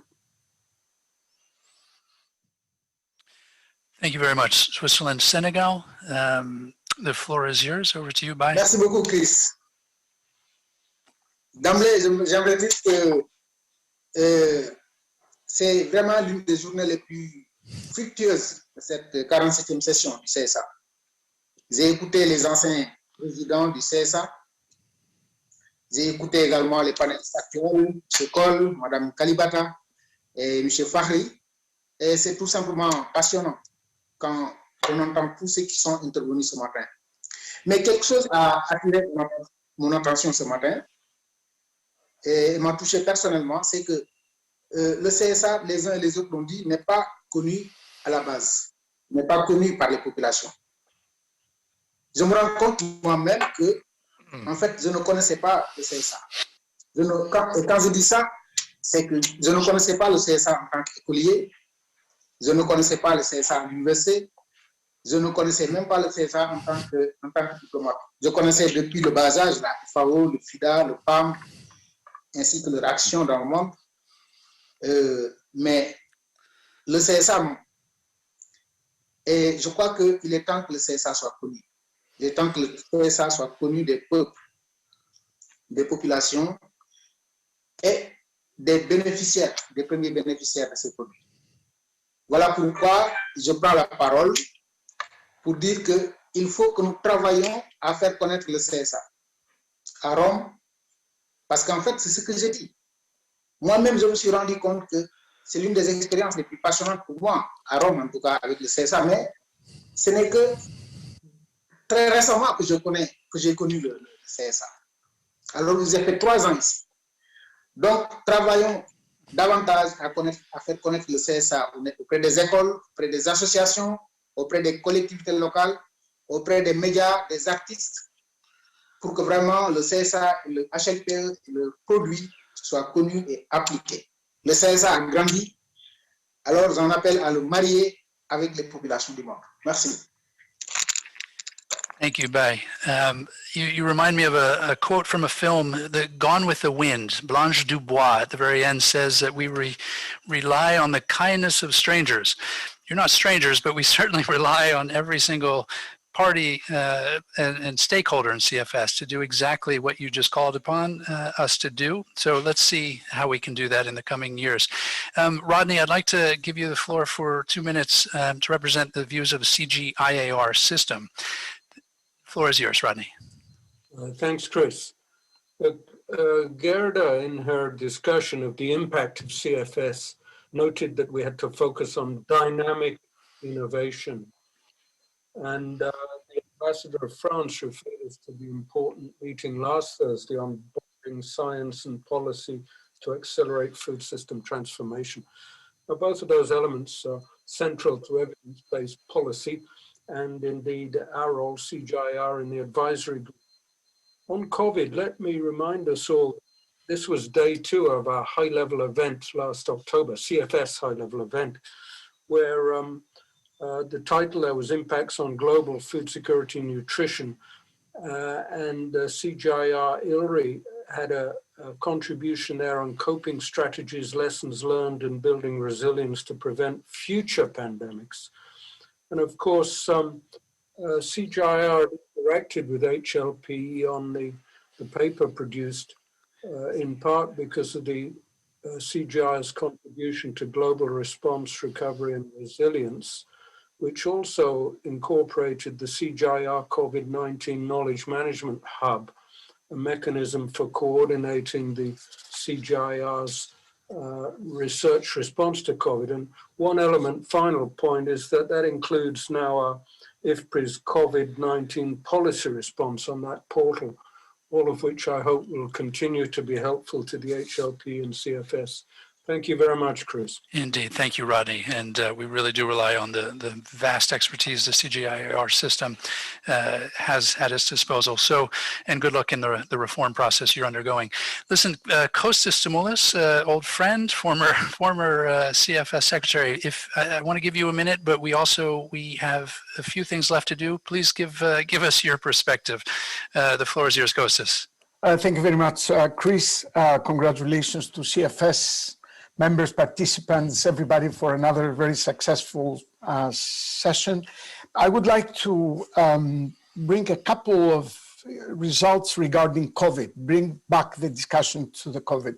First, to congratulate the high-level panel of experts, and second, to say that FAO, through a program called FIRST, which is a partnership with the European Union, is monitoring more than 30 countries and one regional economic community in terms of policy responses and impacts on agri-food systems and vulnerable groups of COVID.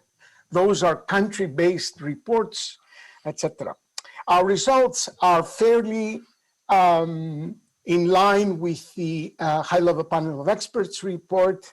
There are some nuances though. For example, the resilience of agri-food systems is also due to the fact that there was extremely active government action to protect the food systems and the agri-food sector from the effects of the restrictions. The second is the fact that despite the stabilization of the agri-food system, the deep recessions have had a devastating effects on food security and nutrition of people, especially women and youth. The third point is that the situation is quite different in countries that are already in food crisis because of the accumulating extreme events, including conflict, climatic events, etc., whereby the situation is also more unclear in the sense that it's very difficult to separate the effects of COVID from the effect of other disruptions, but they're also victims of acute crisis. The final point I would like to make is that the fact is that a lot of development resources have been shifted from long-term food system development to managing the crisis. And those resources somehow have to be replenished. That donors and others have to step in to make sure that the drive towards food system transformation does not finish. All right. Last point, Chris, I would like to make is, and the CFS may want to have a big discussion in this, is the whole issue of humanitarian development peace nexus. That is the continuum of humanitarian and development issue, which in the case of COVID seemed to have suffered quite a bit. Yeah. Thank you very much. Kostas, good to see you. Thank you for joining us. Now, in this very last portion, I'm going to ask Martin, Agnes, and Michael to give 1 to 2 minute summaries, and then the CFS chair will wrap us up and take us home here. So, Martin, can I ask you your final comments, please? Thanks, Chris. Very quickly. I mean, this has been a great session. I think the key point I'd like to just come back to is this need for urgency and the need for us to try and work out how we accelerate the implementation. COVID has certainly taught us that we need to do that. One aspect that we've, the work product we've started on data, I think is important. One of the recommendations we've made in the global narrative is around modeling and monitoring. So Maximo, the work, I know you're doing some fantastic work there with leadership through FAO in the modeling. CGIAR, Rodney, the work that you guys are doing, absolutely fantastic. We need to be able to do foresighting. We need to be able to do scenario against different policy measures. We need to be above everything else. We need a game plan to be able to monitor progress. Thanks, Chris. Excellent. Agnes, floor is yours. Thanks, Chris. I mean, the Food Systems Summit is underway. All the major instruments of the summit have been put in place. The scientific group that is working on looking at the evidence of the transitions that we need, the national level dialogues that I hope will be part of what you consider to be taking this report forward, so that those dialogues can also start seeing what you have in these reports. The action tracks that are looking at game-changing ideas, I hope these reports also provide options that action tracks can look at. Chris, the Food Systems Summit will come to a close in September. At the end of the day, the food systems are still here, and CFS is central and critical to the food systems. Being part of the Food Systems Summit is extremely important. CFS is a core partner in the Food Systems Summit. We have invited you in every part of what we are doing, and I hope that all the branches of CFS do participate, recognizing fully well that the food systems is here and you're going to have to work with the food systems. Thank you, Chris. Thanks, Agnes, for being with us. Michael, please, in your final comments, the floor is yours. Great, thank you. Just to build off of Agnes, I mean, that's quite right that the food systems will always be here. So once the summit is done and Agnes can take a well-deserved break, you know, all those ideas and all that energy will have to go somewhere. We all will, you know, and I think the CFS is that institutional, it'll be that institutional home to give those ideas a place to work through. But but if we haven't dealt with COVID, nothing happens, right? And this is the place to do it.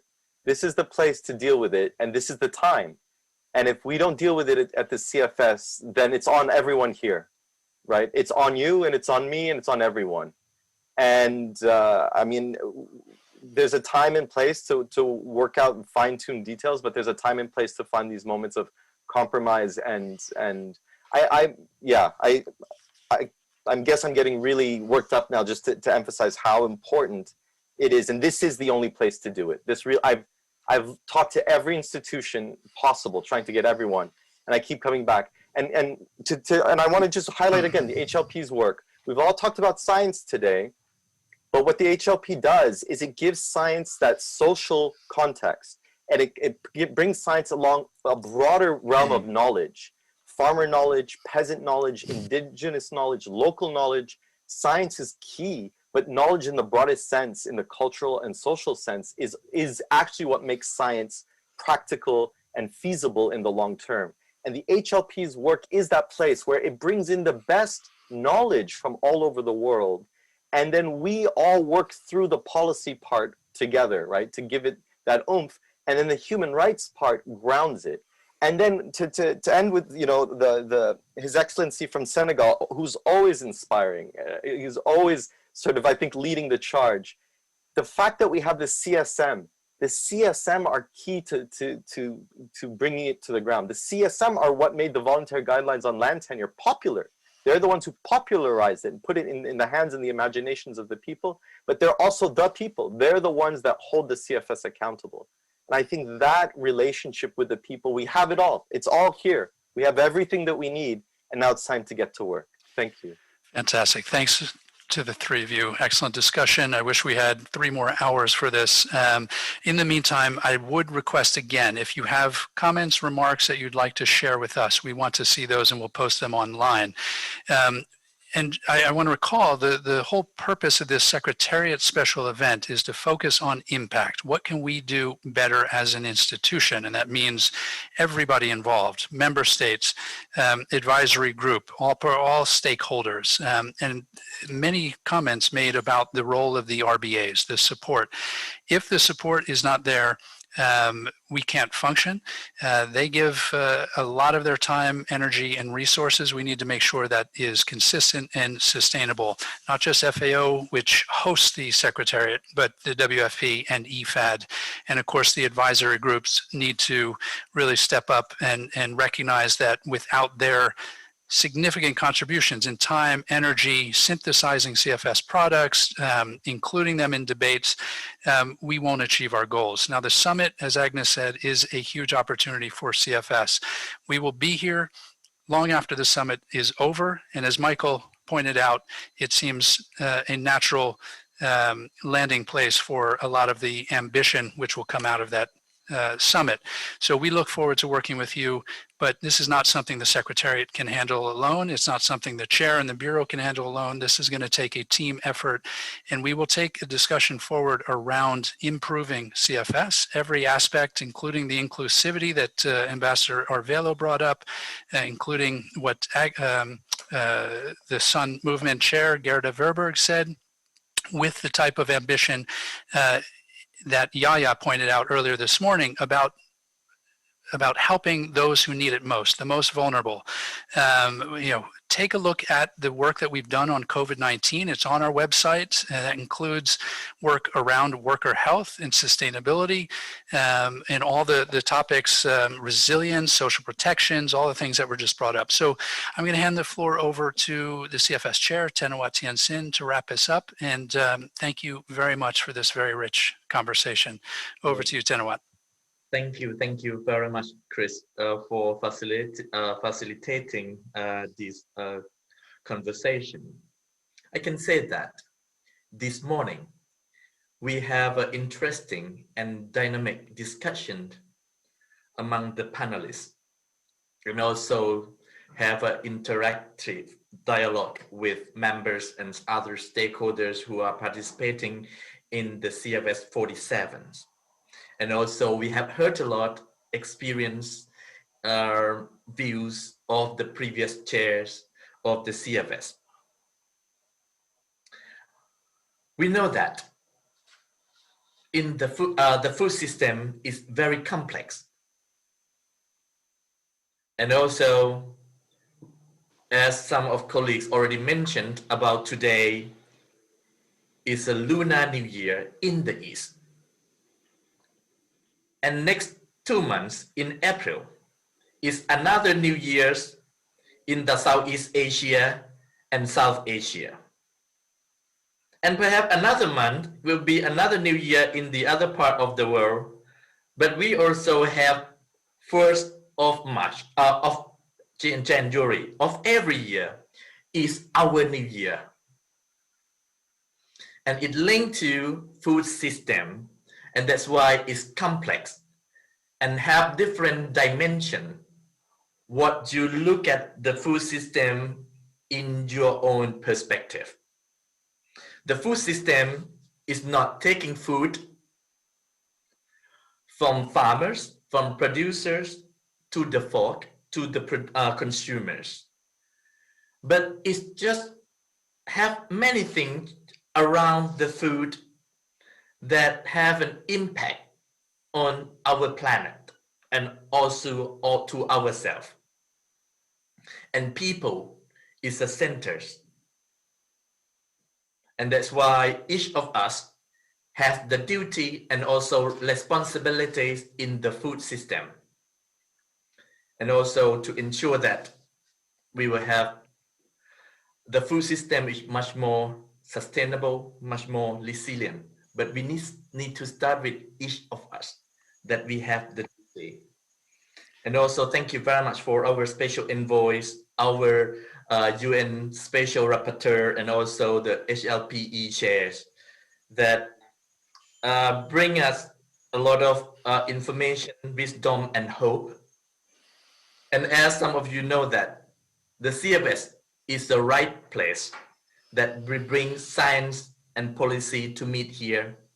And also it's the right place that we bring all stakeholders to talk here on food security and nutrition. And also as Agnes Kalibata mentioned, and also support by others.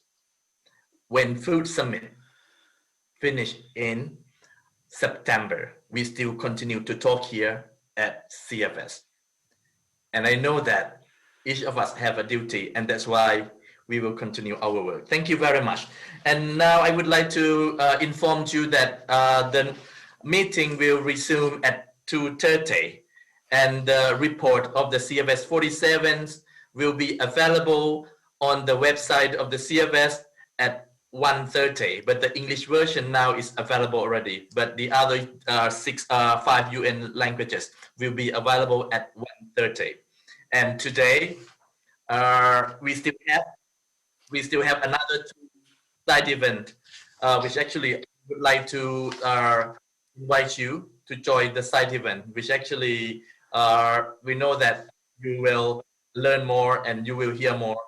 And today, you have a good lunch, and also we will be back at 2:30. Thank you very much. Thank you, Mr. Chair. We'll see everyone shortly. Xin Nian Kuai Le. Over.